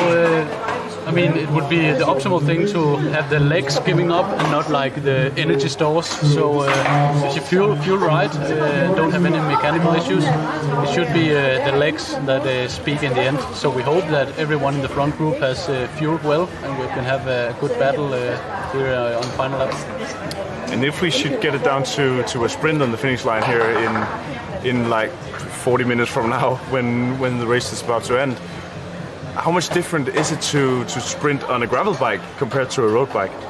Yeah, it's a bit different. It's a bit softer. You don't quite feel the bike as much underneath you as you do on a road bike. But in the end, it's a nice straight gravel road towards the finish. A nice wide road, no corners, no nothing. So it should be a pretty clean sprint if that's what it comes down to. Now we see both Bert van Lerberger and Tim Alier is at the front together, both Sudal quick-step riders. We talked to them before the race about if they can actually manage to cooperate as a team like they would do on the road, and they were both saying that it seems like they're more riding for themselves today more than as a team, but can they actually still ride together now in this situation where there are only 5 riders and they are 2 of them? I mean, I think they would try to get the best out of each other. Maybe Lerberg would try to go for a move before the line, some case before the line, and then Tim will maybe try to save a little bit and be backing off for him. That could be a thing. So I think they will be supporting each other a little bit. But maybe if they both break away before the line and they too have to sprint for the win, maybe they will just try to let the best man win and go for it, both of them. I mean, it's not a World Tour race, so it would be fun to see. Now it seems like we actually have some nice coverage from the motorbike out there, so we can see that the 5 riders are still together on the road. So maybe our other guys, Jeppe and Christian, you can update us a little bit about what is actually going on out there on the road. Yes, thank you very much for that, Nikolai and Jakob. Interesting to hear about the fueling plan, I think, because it is actually quite important to have the fueling plan in order to succeed in this race, as Jakob told us. But yeah, let's do an update on the racing situation right now. We have the 5 guys in the front, as you just mentioned, Nikolai, and then we also have quite an interesting race at the back for the 16th place, because as you talked about earlier, the top 16 will qualify for the World Championships. So yeah, we were just looking at the latest pass of the finish line, and we saw that the final spot, the 16th spot, the final qualification spot, is actually is a group right now. Yeah. It's a group of 8 guys, a lot of Danish guys as well. Woohoo! Exactly, that are going to fight for this. So I'm not sure if they know. But they're definitely going to race either how. Yeah. But these guys are fighting for one spot, and unless they catch other guys, of course. But at the moment, it looks like we have 15 guys who are pretty sure that they're going to qualify. They just have to finish the race, and then we have this big group fighting for one last qualification spot. It's going to be really interesting to follow that dynamic when we get closer to the finish. But first of all, we have to actually see who wins the race. And Tim Millier in a really, really good position. He can race however he wants now, I think. Yeah, and it's difficult to see from the back if it's the other guys trying to bridge them, or if it's just some of the amateurs of the age groupers they just overtook. You can't see that. I think maybe it is the age groupers. So they can't see the back guys. Jonas Lindberg just looked if he could see them. I don't think he can. When they passed the finish line, there were 30 seconds between them. So, depending on if they close the gap or not, that's just about where you will lose sight of who's in front of you. Like, especially if there's a little bit of a corner. So, difficult situation for the guys chasing, but it's definitely not impossible yet to catch on.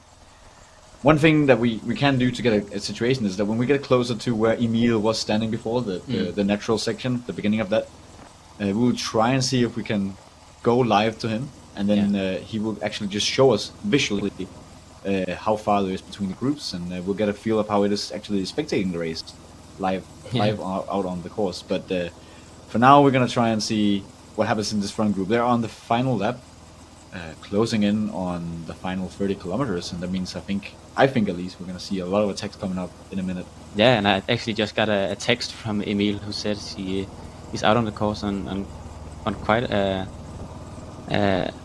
cool part of the race, and it'll be interesting to see if we can get any updates from him, because I think he has the potential to be on a spot of the course where there's something cool could be going on, and we'll put him through whenever we can, I think.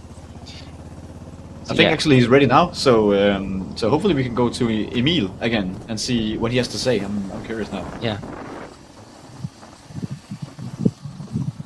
Yeah, I'm right here as riders are passing me right now, and this is actually what I wanted to show you. This place is quite wild. It's just a big puddle of rain and mud and water everywhere. There's another rider coming here. You can see how they go through it. Yoink. I just 5 minutes ago I saw a rider, I think it's maybe one from Ceramic Speed, I'm not sure, standing just over here fixing his bike. I think he had something with his chain, which is very understandable if you look at this. If I just go into it, it just gets soaked in water, and the riders will as well. And that's probably why when they passed the finish line a couple minutes ago, when we had a reporter through, that they are very muddy. That's because of the sections like these.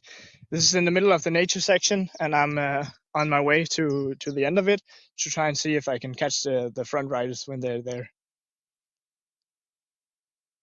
Yeah, thank you, Emil, for sacrificing your shoes in order for us to see how muddy it actually is out there. We'll have to ask our boss if he can donate a set of new shoes for Emil, because that is one hell of a off-road section you got yourself into there. Oh, we have one of the past racing guys with something that looks like a very troublesome mechanical, but I don't think they're actually giving up yet. They're trying to fix it. Yeah. And get him back into the race. With a really hipster-looking mechanic. Yeah, but this is gravel racing. It's what you want to look like. And as we see the echelons right now, they have crosswinds. The riders actually trying to sit on the side of the wheel instead of just on the back of it.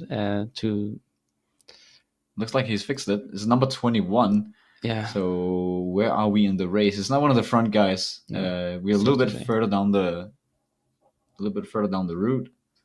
This is a separate Rombouts actually, and he was in the front group in the beginning with Thomas Bundgaard. So he must have had his mechanical when they were attacking. Maybe it was actually Seppe who crashed. Yeah, it could look like that because he was really muddy compared to these guys. So maybe he was the guy who crashed. Unfortunate, being in the position. Actually, he was in the front of the race. He was in the position to win the race. He was definitely in the position to qualify. And now he's so far back that all those are out of the question. But then again, he's a bike rider, and bike riders wants to finish races. So yeah, and if he gets to get into group, maybe he can't get back to the front, but he'll have to keep pushing now that he's here. So yeah, great to see he's trying to get back on the bike. That's what we want to see. That's what we want to see, yeah. And a guy you bullied a bit before with the backpack, he's still in the front. Yeah, it looks like a viable tactic actually. If you wanna be in the front of the group, just bring a backpack and fill it up with water.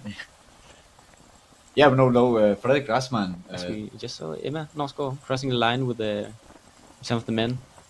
Yeah, Emma, we're looking at the distance between Emma and her chases before, and talking about whether or not she could win with more than 10 minutes. And last we checked, she was 8 minutes and 50 seconds in front. I think. Yeah, and as of right now, she's actually that much in front that none of the other girls has crossed the finish line. Yeah, we also just saw crossing it, so we'll have to wait about 10 minutes to see where everybody else is in that race.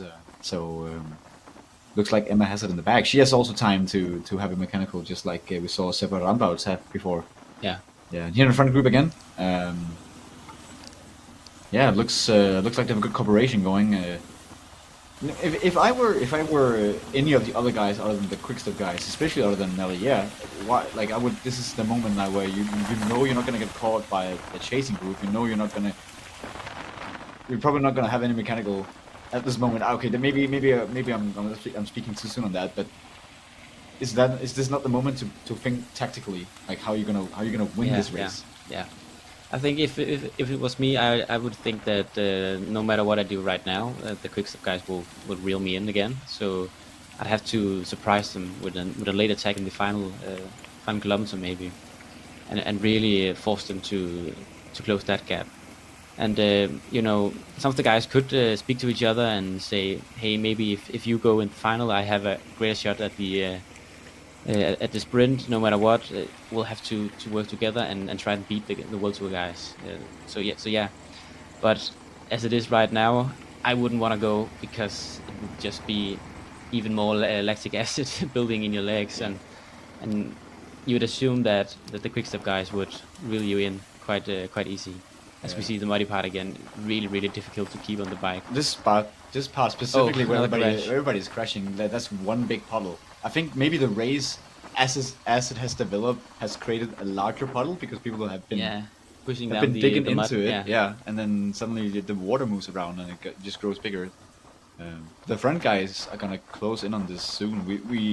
It will be actually be interesting to see if there are any age groupers filling around in the puddle while the guys are coming from behind the because then it will be an issue for them to pass. Yeah. As of right now, they're definitely cooperating, and I think this could be the moment where we'll see the decisive move go. So hopefully we'll get to see it, and hopefully it's not because somebody is crashing in front of them that is not even a part of the race. But yeah, that's just how it is. You know, you're going on circuit, you're going together with everybody else, and then you have to like calculate that other riders who you're not even competing against can factor into racing, and that is something that you don't usually see in cycling. Like usually when you catch up to someone, you will you will do your best to have them move out of the way. But in gravel racing, it's just like 24 hours of Le Mans, where it's a part of the course. Yeah, it's part of the course. So yeah, the front guy is still collaborating,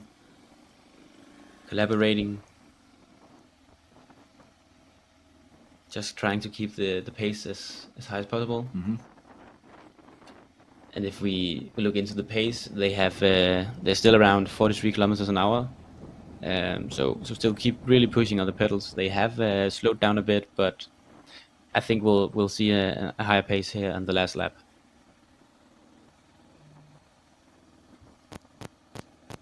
So while we wait for the front to go closer to where Emil is standing, we have an interview with Frederik Sunke, who's also participating today. Yeah, so let's hear what he has to say. So Frederik, what do you think about the course this year? I think this course is super nice. I like this part where it's a bit harder gravel, and then of course the muddy and sandy sections is gonna be interested. But yeah, we're gonna see if it's just small group on that part of the course. I think it's gonna be super fun. If it's a big group, it's gonna be quite interested. And how are the legs this year? The legs are much better this year than last year. So hope for a result, but we're gonna see. It's a race, so a lot can happen. And what temps? Is it an option? Is it not an option? What do you think? I think it's an option for sure, but it's not gonna be me. But for sure, it's an option for somebody else. Maybe I don't know, some guy with some bigger legs than me. And lastly, where do you think the race is gonna evolve? Where do you think it's gonna be the deciding point?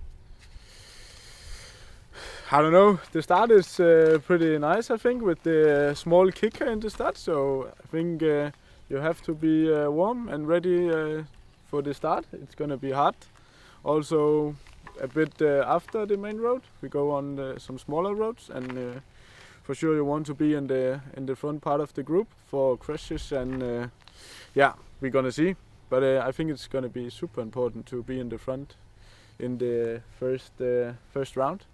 So for sure, I'm gonna spend a lot of energy for that, and then we're gonna take it from there.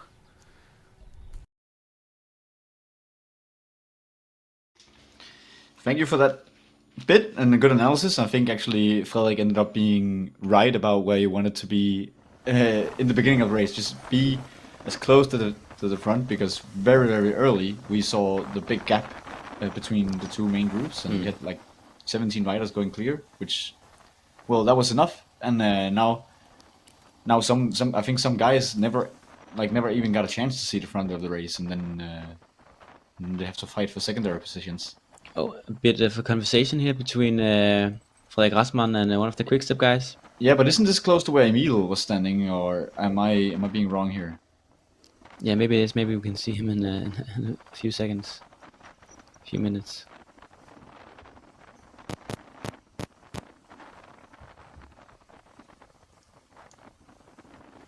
So yeah, interesting to see them have a conversation. I wonder what they were talking about. Maybe some of the non-pro guys not willing to take a turn at the front would be legitimate enough. If it was me, I would also try and save as much energy as possible if I were to sprint with the Chimalier.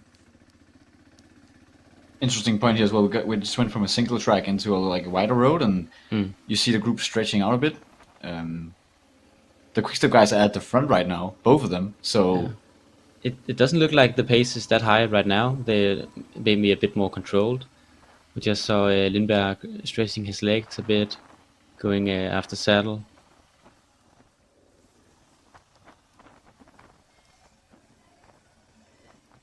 Yeah, taking a turn again. You see how the motorbike is having a little bit of trouble taking the exact same route through the corners as the riders, and yeah, that's just the flexibility of a bike versus a motorbike. Yeah. Really comes into play here in the forest roads. Is it just Jonas Lindberg pulling right now? Yeah, and then doing his pace. think it is, maybe. So interesting that the quickstep guys are not interested in taking a turn right, as it looks like right now. As you can see, the guys look pretty relaxed. Okay, actually he takes a turn now, quickstep. My bad, guys. But you can see Lindberg looks relaxed out of the saddle, just trying to look at the other guys and see if any of them are hurting. Seeing how they are, maybe he has to plan an attack in the finale, just like I talked about before. I would do that if I was Lindberg. He can really push some watts and maybe try and surprise the quickstep guys. Not many people know about Lindberg. When we had the last bit with Nikolai and Jakob, we talked a little bit about Lindberg here off mic, and it seemed like you had some fun facts about the guy, because he's not nearly close to being a pro rider, just like the story with Thomas Bundgaard. Yeah, he has a lot of respect between riders in Denmark. He's really strong and also trains with a lot of elite riders on a regular basis. And if you do that, that means you can push some power through the pedals. And I actually think he also works with cycling, not being a cyclist, but with cycling apparel. So yeah, he has cycling in his blood, and he comes from a mountain bike background. I'm quite sure. So yeah, definitely has the technique and the ability to maneuver around this course, and we've seen that already. He's really good at keeping out of trouble and being with the front, which is really impressive, considering that he isn't a pro. How many followers did he have on Instagram? I think it's maybe I'm actually not sure. We will have to check up on that. But I think you said something about maybe 100,000 followers. Yeah, like maybe. We'll just check up on it. Cycling influencer actually missing with Tim Allier. So here's a shout out. Go follow Jonas Lindberg. Yeah, especially if he wins today. Oh, here we have a... Yes, 22,000. So 22,000. Okay, but that's he's closing in on 100,000 as we speak.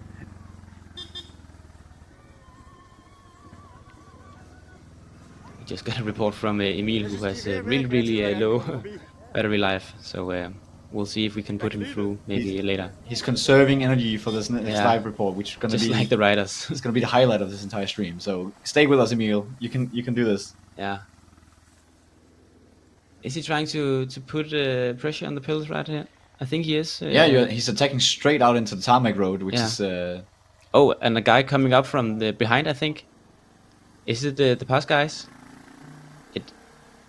People are looking over the shoulders. They're definitely confused as to what's going on. I think it is, because as I said, they actually had a lot of just riding at a controlled pace. It didn't look like they were pushing that much through the pedals, but I think it's a white helmet coming up. It could look like the small rider Thomas Bundgaard trying to bridge the gap as we speak. Oh, it must be terrible to see 5 guys just collaborating again when you've just saw the possibility of getting up and closing the gap. I think they're pushing the pace a bit more now. But as you can see, Lindberg is a strong rider, has a strong physique. Yeah, I think he's also confident that he has a good chance right now. You're so close to the finish line. Yeah. I'm also looking at Lindberg right now. He looks like a compact, powerful guy. Like maybe he's a good kick in. I'm not saying he can beat Tim Allier in a sprint, but I don't think I wouldn't want to sprint against Jonas Lindberg. Looking at that. As I said, he can put some watts through the pedals, and if he can surprise, I think he has a valid chance of possibly making it a bit harder for the quickstep guys to win, because they are the main favorites. We have to acknowledge that, I think. But yeah, interesting to see if Bundgaard will reel them in, but it doesn't look like that. It looked like the pace was increasing again, and thereby increasing the gap to Bundgaard. It's very interesting because the riders were told to stay on the right side of the road, so naturally they went to the right side, but actually they have to go on the bike path on the other side. Yeah. So you saw them just jumping this road furniture here. And if I remember correctly, this was the part last time where we got live timings. So in a minute we'll actually know if it is Thomas Bundgaard closing in, or if it was just an amateur rider from one of the other age groups. But looked a little bit like him. So I'm crossing my fingers that it is Thomas Bundgaard, because that would change the dynamic of the race. Somebody closing in from behind. That means these guys were not pushing hard enough, and then probably opens up the race. Like, then maybe you want to attack. You realize, oh shit, we were not going fast enough. Yeah. What's going on? But he must be really, really knackered trying to bridge that gap, because, yeah, just being behind is really, really difficult.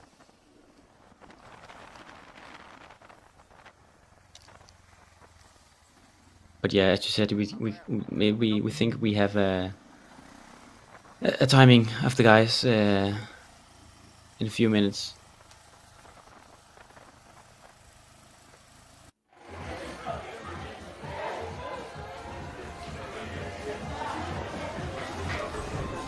So we're trying to get images again of the riders in the front. You'll have to be creative, as it is right now, imagining the riders. Looks like we're going upwards a little bit. Yeah. Climbing a very, very, very steep hill here. I know the roads around there. It's not steep at all. I mean, we also have our two good looking guys on the screen right now. Can you give us a smile, guys?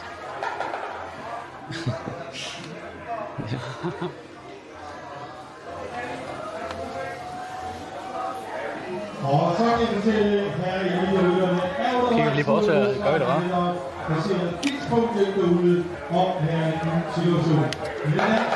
Seems like I think they passed it on to us, even though I didn't really hear it. But maybe we are on at the moment, while we lost the connection, hopefully for the last time in this race, so we can actually see what is going on for the last part before we finish it.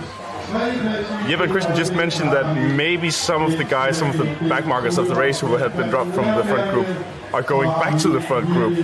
What would that do to the finish of the race, do you think? I mean, I hope people have enough respect to like stay out of the front group when we hit the finish, because like maybe okay, fair enough if they sit on the wheel for a few kilometers, but.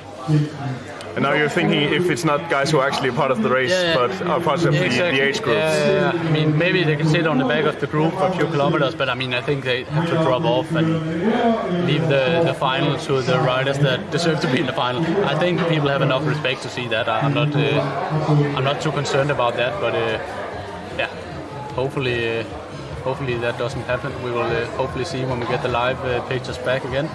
And we actually just got the update from the halfway point of this last lap, and it is still the 5 guys who are together in front. Frederik Rassmann, the German, has made a small gap of a few seconds. I don't know if he actually made an attack for it. Maybe he actually made a proper gap.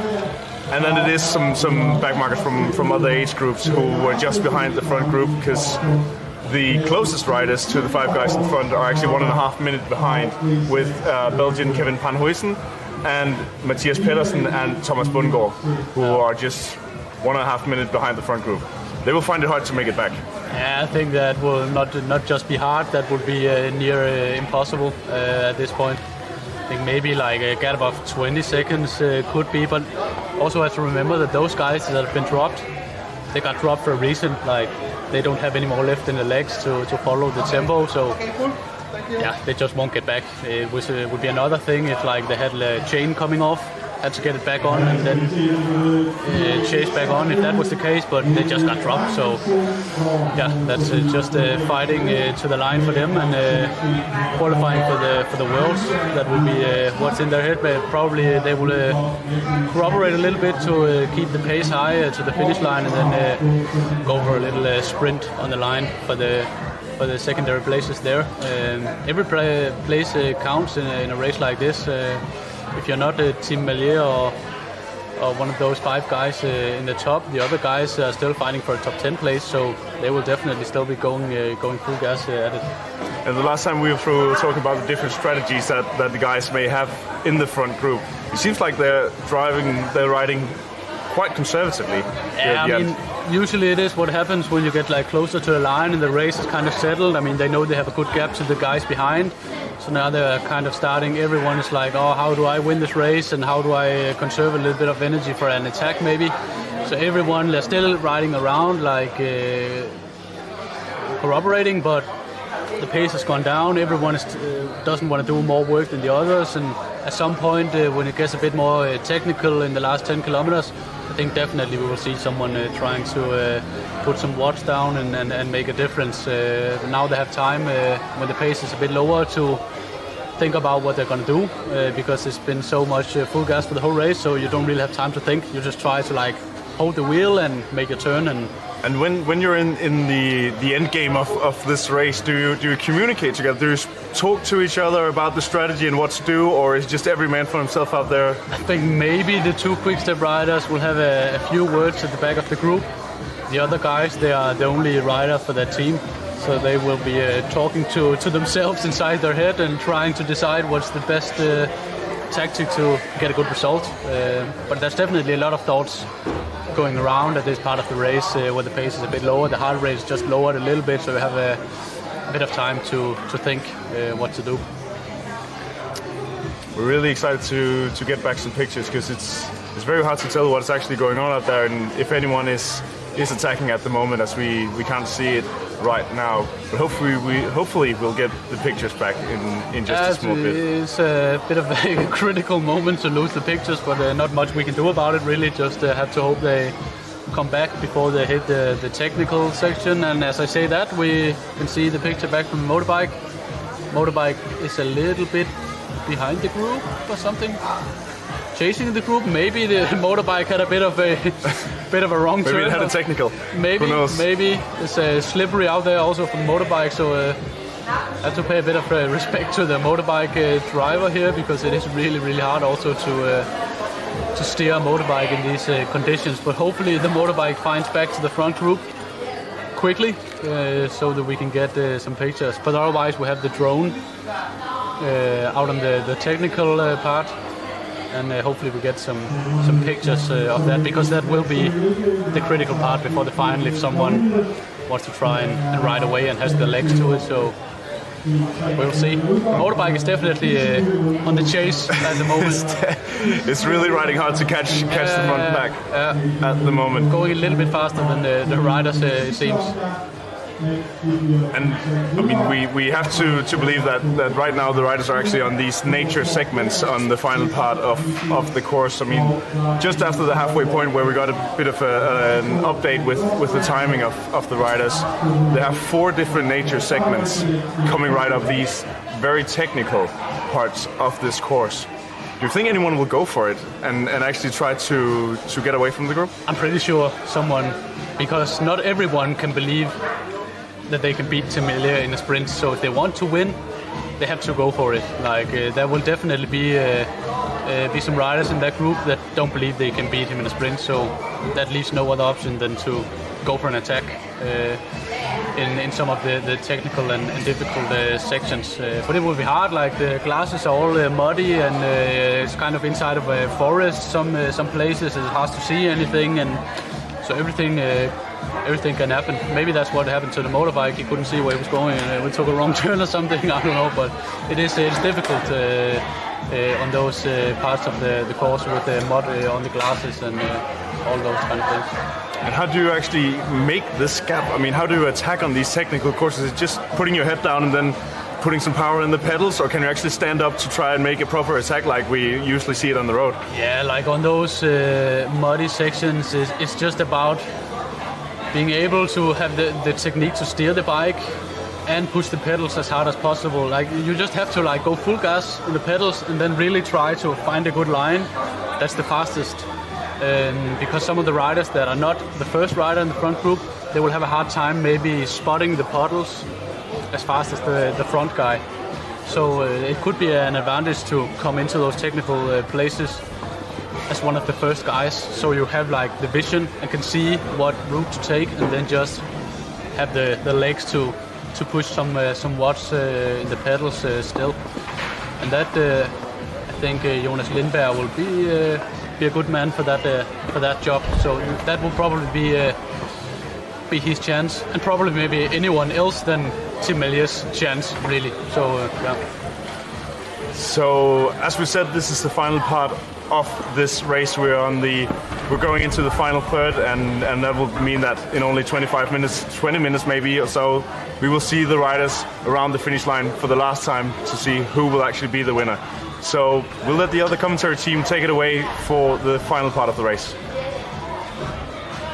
Yeah, thank you guys for that analysis of how they actually have to get a gap to get the chance of winning this instead of the quick step guys. We have been talking a lot about the quick step guys today, and also Jonas Lindberg, who's getting value for his money participating in this race.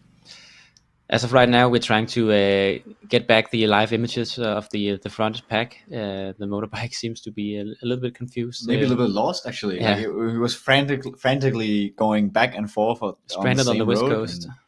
And I can't help but think like you were just right next to them. What has happened? Very curious. I can't wait to hear from them what actually happened there. But we'll just look at the live timings, and then hopefully maybe the drone or Emil will catch the riders very, very soon. Yeah, and let's just do an update on the live timing, because we have had a few riders across the timing since the front group did. So yeah, as we know, Thomas Vestergaard Bundgaard and Mathias Rosenberg Pedersen is together with Team Eising. They are chasing, or trying to chase at least, because as we heard Jakob Hinskavle say, they got dropped for a reason. So that's a valid point. And then we have 3 guys behind those guys at approximately 4 minutes behind, and then a bigger bunch 7:30 behind. And in that bunch, we have a lot of Danes. We know we have some Danish viewers wanting to get an update, wanting to know whether their mates are in the break or in the bunch behind, and they are. So Mads Rabeck is in the bunch behind. Erik Aagaard is. Tom Bonder from the Netherlands. Mikkel Kastrup, Håvard Giltnes, og Niels Bæk Rasmussen is in the bunch, and they'll be fighting for a qualification spot for the World Championships. As we just see some pictures from earlier today, where Lindberg actually was in the front group trying to get a gap, but he played his cards really, really well. And we also got another Dane in, Karl Erik Rosendal from Adventure Cycling Unity, which is the team that Mads Christensen, the race organizer here, is also managing. He has a lot of projects going on, Mads Christensen, but yeah, he's also executing them, so chapeau to you. And I think we see the live images again from the front pack. Now they are really, really pushing the power through the pedals. Everyone down with the hands, the arms in a 90-degree angle, trying to get as low as possible, trying to move as little wind as possible. And Bert van Leerberg really, really trying to put the power in the pedals. At the same time, we get a report from Nikolai, actually, where he's saying that the equipment at the finish line just blew over from the wind. And this is a classic Danish West Coast, where any minute you can have almost complete wind still, and then suddenly you have something closing up to a hurricane hitting you. And maybe that's also why we see the riders going completely tucked right now, because perhaps they're going into a headwind section or crosswind section and trying to get the most out of it. The sprint we saw was a headwind sprint. If the wind is really blowing up, then that completely changes the dynamic of the sprint. That makes it a little bit more difficult to win, and probably puts it in favor of Tim Mullier, if anything. Like if he needed any more favors at the moment. So very interesting. And it looked like there were only 4 guys in the front, but I don't know if the 5th guy with our backpack kit is still there. It's difficult to see. Yeah, it's very difficult to see. I probably think he's not. I actually think there are only 4 guys in front now. So 2 quick-step guys, and then 2 non-pro guys sandwiched in between those quick-step guys. Yeah. You saw Jonas Lindberg not willing to actually take a pole. He wanted to get in behind. Just took a turn. Yeah, and I think it is Frederik Rasman who is behind. Is trying to chase. Maybe he had a technical issue, or is just lacking the fitness in this part of the race to keep with the front. As we see the riders trying to get the advantage of the motorbike, and really, really, really pushing it right now. The quick step guys really trying to make it as hard as possible for the non-pro guys to making them respect them. I think they do that even more now. Definitely, and the race is really ramping up right now. Quick step in the best possible position. I think we all expected this to happen. Yeah. So and nice for Quickstep to have some success. It's been a difficult season for them. If you count out Tim Allier and Remco Evenepoel, who has been phenomenal for the team, but yeah, they're not what we used to see in the classic races. I think we're closing in on where we're gonna have Emil. It's gonna be tight as he's reporting that he's down to the final few % of power on his bone. So with a little bit of luck, we'll see the live images from Emil. If it cuts out, we'll just go back here and we'll see it from this angle. But maybe we should just put him through now so he can tell us what he sees, and then if he's close, I actually don't know. Yeah, maybe he is. As we just saw another amateur rider getting caught up by the pros, just going whoosh, and another one. Yeah. If you get confused by the graphic saying last lap, it's not the last lap, it's the final lap. We're doing the final lap at the moment. Yeah. So we're actually closing in on the win, and we're not entirely sure about the kilometers, but I think we're within the final 20. Yeah, I think you're right. I think you're right.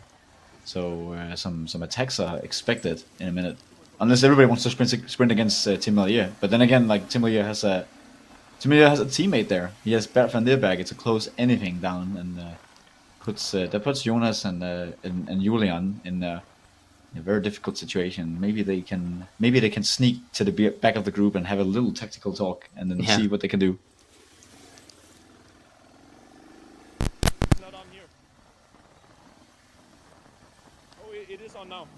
Yeah, and in a few minutes we'll also have the actual footage of the guys in the front. Right now we're seeing the backpack of the motorbike as we see them cross here.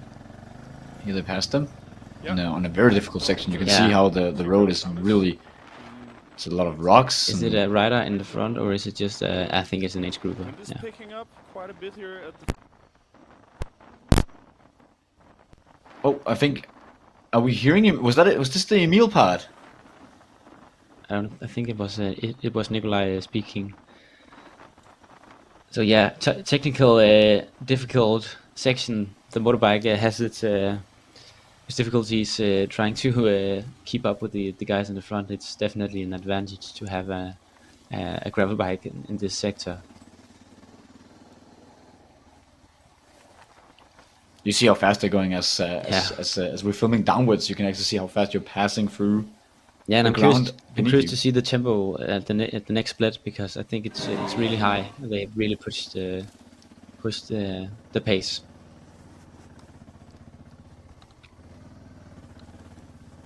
And I'm really curious to see if Julian Simon and Jonas Lindberg can keep up with the two guys on the World Tour, because they are really pushing it. And we have to remember it's more than a 4-hour race, so you have to.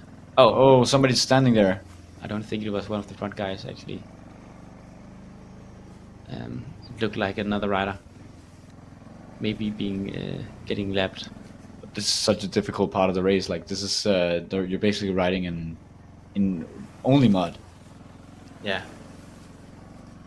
And the mud is heavy. It's rained a lot in Denmark in the last couple of days, and you can really see that on the course in the woods where the sun isn't peeking through the trees. The route is still really wet and cold. I guess if you fall down, it's cold mud.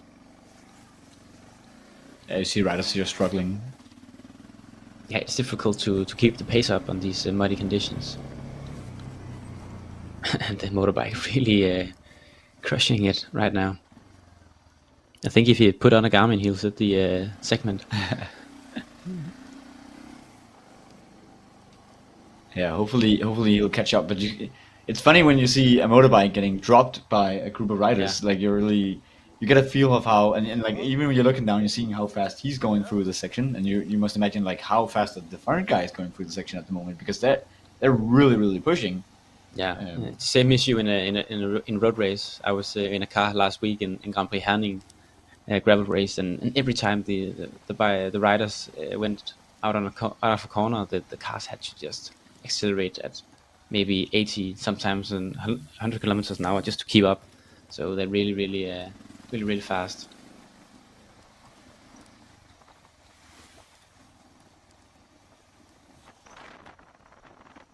All right, we're back with the front group again, and they're still compact. They're still waiting to see who dares to go first. Yeah. But a great situation as well for Lindberg and Julian Simon. I don't think they would have expected to sit here. No. Going into this race, so they can be happy no matter what. But at the same time, I think they're both really worried what the Quickstep guys are gonna do. Like, any minute now they're gonna do something. Yeah. Sure. But then again, we all saw the Ian Stannard versus Quickstep guys. We know Quickstep outnumbering you is not necessarily guaranteed that they're gonna beat you. It certainly isn't. You can play your cards well, and then maybe you'll have a chance in the final. But yeah, it looks like Rasman didn't have the legs to actually be in the front group. So as of right now, he's sitting behind. If it even was Rasman. It was, yeah. Yeah, the last time check, Rasman was still in the front group, but then when we got back to live images, we saw them on the bike path. Only 4 of them were left, and something must have happened to Rasman. We saw him chasing as much as he could, and now we're left with 4 guys, 2 Quickstep guys, 3 Belgians and 1 Dane. So, like, if the Belgians are cooperating, then Jonas is really in a tight position. But at the same time, now he's here. Like, he is definitely one of the stronger guys today. So, yeah, let's see. Let's see if the underdog. I'll allow myself to call him the underdog since he's racing 2 World Tour pros. But let's see if the underdog can cheat Tim Allier and Bert van Leerbergen. He's definitely proved that he's that his physicality is really good, and that he knows how to ride a bike. That's for sure. So I think there will be a lot of respect from the Quickstep guys. It could be interesting to hear from them after the race what they think about the other riders, how they attacked the race and did the race, because you have it's 2 non-pro guys racing 2 pro guys, and not just pro World Tour riders coming from Giro d'Italia. So guys who really has the physicality to do this kind of races, going up against I could almost say happy amateurs, but they're not. They're at an elite level. So chapeau to those guys racing the Quickstep guys, because it's really tough to just get at a level where you can even follow the wheel of a World Tour rider. I know that for sure. Yeah, difficult for the difficult situation actually also for the World Tour riders, in that sense that they have to kind of like, they don't know who these guys are. They don't know how strong they are. They like, what can they even expect from a guy Jonas Lindberg? None of them have ever ridden with him before. They have never seen a race with him before. They know absolutely nothing about the guy other than that they've done what they've done, and then let's see. Okay, finish line right now at this moment, and we can see riders coming through all the time right now, because they're spread out. All the different age categories, both men and women, are coming over the line one by one at this moment. You can see on their faces that it's been a very tough race so far, but it's not finished yet. And in just a short moment from now, in just a few minutes, the favorites in the front group are going to be coming right here over the finish line, and we'll try to have a chat with them when they come over the finish line to hear what they have to say about it. Thank you for that. Thank you for that. Interesting to see that you could see in the riders' faces that this is really a tough race. Yeah, I imagine. And it will be great when we get some live images again, and we can start analyzing who's got the legs in the final, because I think we're close to this last timing split before we head to the finish. But the only guy we've actually saw attacking the group has been Julian Simons, and then like, he doesn't look like a guy who's up for a sprint. I expect him to try something when we're closing in on the finish. He looks really strong. Like he he made a big attack, had an entire group chase him down, and then he's still there, like even after multiple splits afterwards. Yeah. So I think we see them here again, passing some age groupers, and the pace is a bit more controlled now. Maybe they're looking at each other. Yeah, I think Jonas is calculating. Yeah, how should I do this? Analyzing. He did something with his hands. Maybe he wanted them to keep going, to keep taking turns. He's definitely nervous, I guess. Like everybody's looking over their shoulders right now, so thinking, okay, any minute now we'll have Bert van Leeuwenberg. Just go, and then somebody has to close it. And if they close it, then Tim Melier he's gonna go, or at least he's gonna sit in the wheel and he's gonna sprint you. Yeah, the quickstep guys can be really satisfied with this position, and now Melier actually wanting them to collaborate. And yeah, but I don't think Jonas is working with him. Like maybe he's playing his cards right now. Yeah, forcing the guys to take their turns. You're the pros, you do you. We'll just sit on the wheel. But you see, it's actually Melier at the back, and Jonas is looking. He's looking at Melier. He's like, no, this is your race to lose right now. I'm not gonna take any poles. And now Melier is also doing the same. It's a game of poker right now, guys. Yeah. This is the final. This is where the race really begins. We have the 4 riders who are going to compete for the win, and right now it's a game of poker. Who's willing to take the risk? Nobody is looking to take any poles right now. I think they're going really slow as well. Yeah, exactly. But the non-pro guys have to. Yeah, it's you. You have to keep the pace up. Playing hardball, both of the teams, both of the guys. I guess you can say that Julian and Jonas is on the same team right now, trying to force the quick-step guys into taking a turn. And now Melier is doing it. Maybe trying to get a cooperation again, but not with a pace that exhausts him that much. Yeah, it's really looking like a group ride right now. Yeah, he's smiling, maybe laughing a bit at Jonas, trying to make him take the turn. It's all on Melier right now. That looks like an attack from. You are right. Julian is going. But a great moment as well. Yeah. Everyone sitting on, forcing Tim Melier to close the gap. This is exactly what you want to do. Yeah, exactly. And I imagine Jonas Lindberg is really satisfied with this position. They have to work together now. Maybe Jonas should do the same thing. These guys are not racing. No, that's the tourist. Yeah, and again, you just imagine just going on a bike lane, la la la, and then whoosh. And actually, people are racing for the win right here. Yeah. Look at that. The tactics of start, Bert van Leeuwenberg. Oh, this is really cruel. And Jonas Lindberg immediately reacts. Can he reel him in? I think he can. Wow, what an amazing explosion by Jonas. Oh no, he has a problem with his chain. Oh, maybe he fixed it. Actually, fair play from Bert van Leeuwenberg. He was actually letting him catch up, even though he had a perfect opportunity to prey on this. And now Jonas maybe they have caught the other guys snoozing. Yeah, it could be good to have a camera pan right now to see how big of a gap these two guys have. Because just look at the difference between the wheels on these two guys. Jonas really having the deep section wheels, while Bert van Leeuwenberg has a really low profile. Maybe that could. But we know the motorbike is in between now because the motorbike just went up behind them. Yeah. That means I think they've gapped the other 2 guys and dropped them maybe. And Julian will for sure not want to pull Melier back to the front, so it will be up to Melier to get him back. Yeah, maybe he's a little bit more confident that sprinting against Bert van Leeuwenberg is a little bit easier. Are they back again? No, that's Tim Melier. Yeah, he's back now. I'm not gonna leave out the possibility. And again, Bert van Leeuwenberg is going right just again. This is gruel for Jonas Lindberg, who seems to be the one who can match the pro guys right now. Even Simon looks like someone who burned his last match with this his first attack. Wouldn't the right tactic here just be to counterattack? Like, wouldn't you Jonas just goes?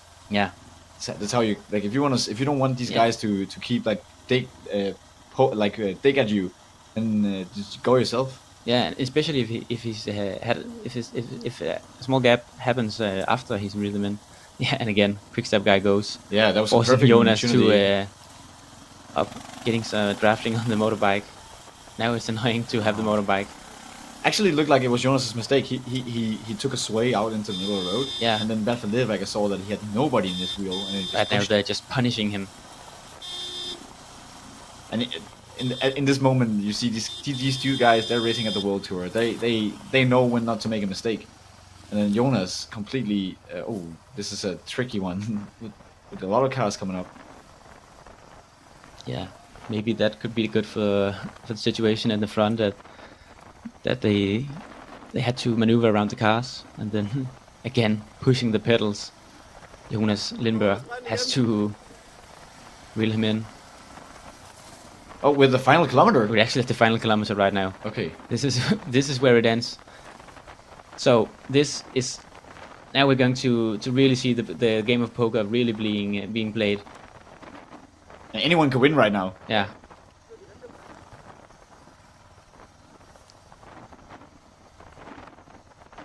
As we have an age grouper who's doing the lead out. As you can see, they're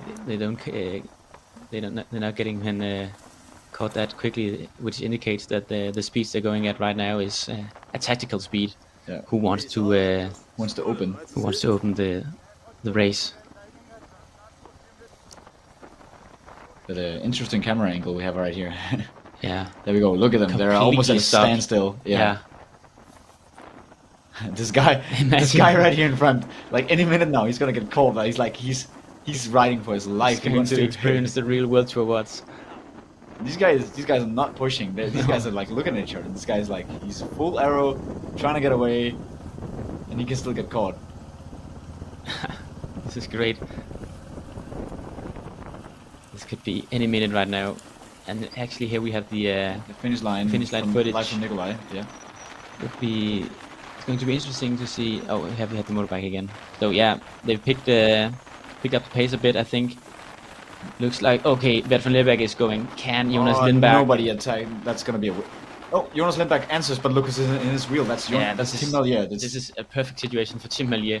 If Jonas Lindberg is going to get back to the front, then Tim Melier is having. Oh, Jonas passing Bert van Leeuwenhoek, but Tim Melier coming straight behind. This is still really difficult to see who's going to take the win. Tim Melier wins. Jonas Lindberg actually.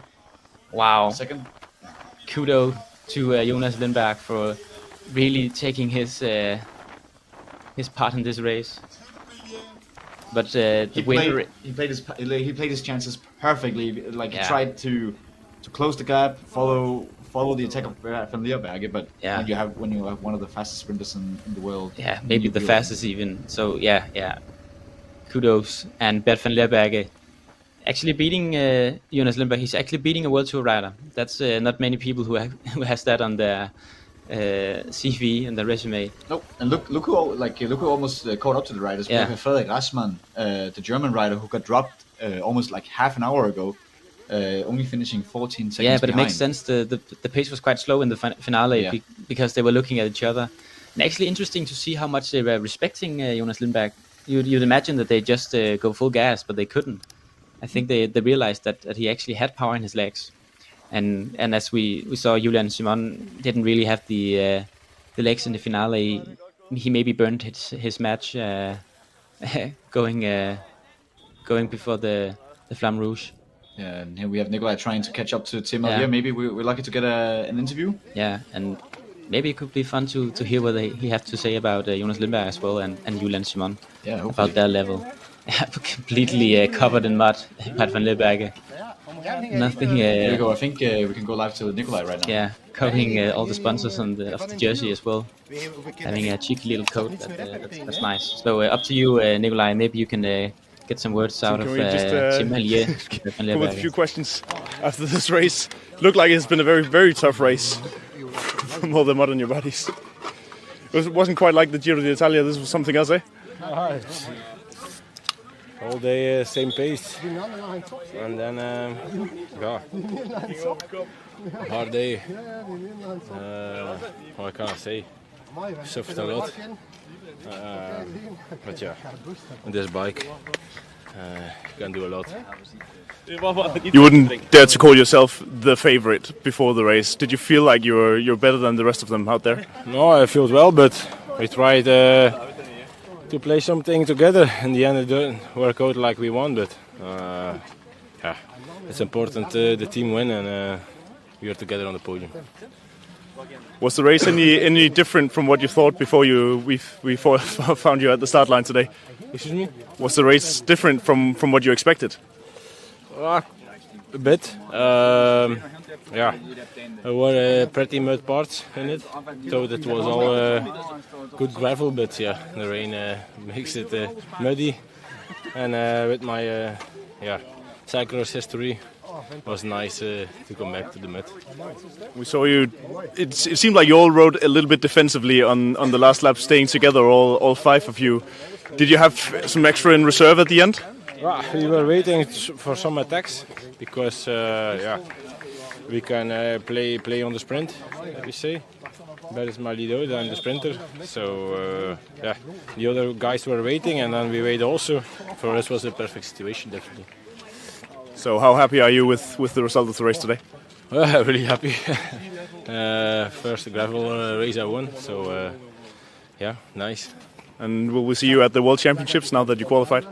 It was the plan already before, but now we will sure be there. Thank you very much. Yeah, nice to hear from an empty Tim Merlier. It seems he has emptied the tank out there. He definitely looked like he was toast, like he was finished. Like that took a lot of effort for him to win today, and as he said, it was his first gravel win, so he looked happy, he looked satisfied, but he also looked like he had a fight, and seeing that fight come. Oh, we have an interview with Bert van It was Leeuwenhoek. quite hard. The whole day hard pace. It was also more muddy than expected, so it was a tough race. And sitting there, five guys at the front, two of you being teammates together, did you feel confident about the result? Yeah, confident. You're never 100% sure, but we knew we had the most of the chance, I think. I tried to get away, but they always closed me in. They always came back to me. And then we know Tim is really fast. And so at the end we win, it's good. Now you finished your first gravel race here in Denmark. Did you get a taste for more of it in the future? I did last year also Europeans. And I think I will do the Worlds. The other races are a bit bad in the calendar of road races. We only do races when we have the possibility, and I think the Worlds will be the next gravel race. And now you both ended on the podium today. Are you happy that you got the third place, or did you want the win in the end? Yeah, I wanted to win, but in the end, I always want to win. But I'm happy with the third place. And just like I asked Tim before, will we see you at the World Championships as well now that you qualified for it? Normally, yes. Thank you very much. Yeah, great to hear from another pro guy, and I can hear them say also that they're putting a lot of respect to the name of Jonas Lindberg and Julian Simon, who were competing. They actually wanted the win, and it didn't. They got the win, but they didn't get first and second. So yeah, a lot of respect to the other guys. Definitely, Bert van Leeuwenhoek was expecting to just get away. Yeah, and then exactly. He was closed, and he's like, oh, maybe he can sprint as well. So they were like, oh, we have to do the lead out the way that we used to. Interesting analysis from Bert van Leeuwenhoek there. And I've never seen a guy swallow a Coke as fast as Tim Merlier. No, he really needs to fill up his tanks again. I know it's a small Coca-Cola, but chapeau. That was really, really fast. Almost as fast as the sprint it ended up being. Yeah, we also got some other results coming in. The guys from behind are really. I think they really fought to the finish line because the gaps are getting bigger. Yeah, we have Thomas Bundgaard. He's coming in on a 6th place from Personal Racing. He ended up being 3 minutes and 29 seconds behind. And then we also have another Dane on the 7th place from Willing Able Racing. Also, so they actually have 2 guys in the top 10. That's top 7 actually. That's quite good for them. Yeah, so that's Mathias Rosenberg Pedersen who came in 7th place. And then we have Kevin Panhuisen from Giant Liv Benelux the guy in the blue, for 4 minutes and 27 seconds after. And then our Norwegian friend Christian Klevgaard from Voltas Tartu, who made a big comeback. He was far behind a couple of laps ago. Yeah, and then in 10th place we have Adne Costa, who's also, and we have Jonas Lindberg. I'm really curious to hear the from him. second place of today's race. How do you feel after getting a second place in this race? I'm really happy. It was, I think, the best outcome of what I could do together with Melier. I mean, it's really hard to go for the victory in a sprint. We were 5 guys on the last mud pit, and then we had a crash. So we lost the 5th guy, and then we were just our 4. But yeah, the 2 quick-step guys were just attacking multiple times, and I had to close because the guy behind, he was not strong enough to close the gap, so I had to work really hard the last 5 kilometers. So yeah, I think it was the best outcome of my possibilities today. And being in such a small group with 2 such big stars in this event, what's going through your head when you're sitting with them and before the finish? Yeah, I think it's. I mean, they're racing on the same race as me, so yeah, for me they are just normal competitors today. And of course, I also was going for the win. I'm normally training with Kasper Askren, so I know the quick-step guys also. But yeah, of course it was nice to ride with those guys. And yeah, I think, they were also pretty good technical. I mean, Melier here is also a former cyclocross rider, so he also was really fast in the corners and stuff like that. So yeah, but I was not thinking too much. I was just riding my bike and doing what I'm normally doing in a race. So, were you thinking about any strategy towards the end? Like, did you want it to end in a sprint, or did you want to actually get away and then it just stayed together? So I wanted to get away in the last mud pit. But yeah, as I said, there was a guy crashing in front of me, and then Melier, he got a gap, and I had to close really hard to let it close. And then yeah, I was just hanging on my dear life on the wheel. So yeah, and then I know that it was hard on the last 15 kilometers to do anything. So I knew that I just had to go into a sprint and then hope for the best. So yeah. So how does it feel standing here after such a tough race? I'm really happy. It's good. I was feeling really good today. So yeah. Thank you very much. Thank you. Incredible to hear from a guy who's just raced 2 World Tour guys saying, yeah, they were just normal competitors. But yeah, chapeau to Jonas Lindberg, who's just really happy, it seems. Here we have the highlights from the race. We can see a little bit what happened, the early group split. A lot of guys in the front group, especially from Hanomar Racing and Quickstep. As we got closer to the muddy parts, every time we hit it, some mechanical, something opened up an opportunity to attack. We saw Quickstep guys. Tim Melier was really attentive, always at the front, and they create the splits. And here in the end, Bert van Leerberge tries to go for the win, gets close by Jonas Lindberg, who has to sprint one against one of the best sprinters in the world, and comes in second because Tim Melier wins the race. 3rd place, Bert van Leerberge. 4th place, Julian Simons. 5th place, Frederik Grassmann. Really well fought all of them. They did a great race today, entertained us as much as they could, and yeah, like we enjoyed showing this race. I hope you guys enjoyed watching it, and thank you for tuning in. Yeah, thank you guys. See you.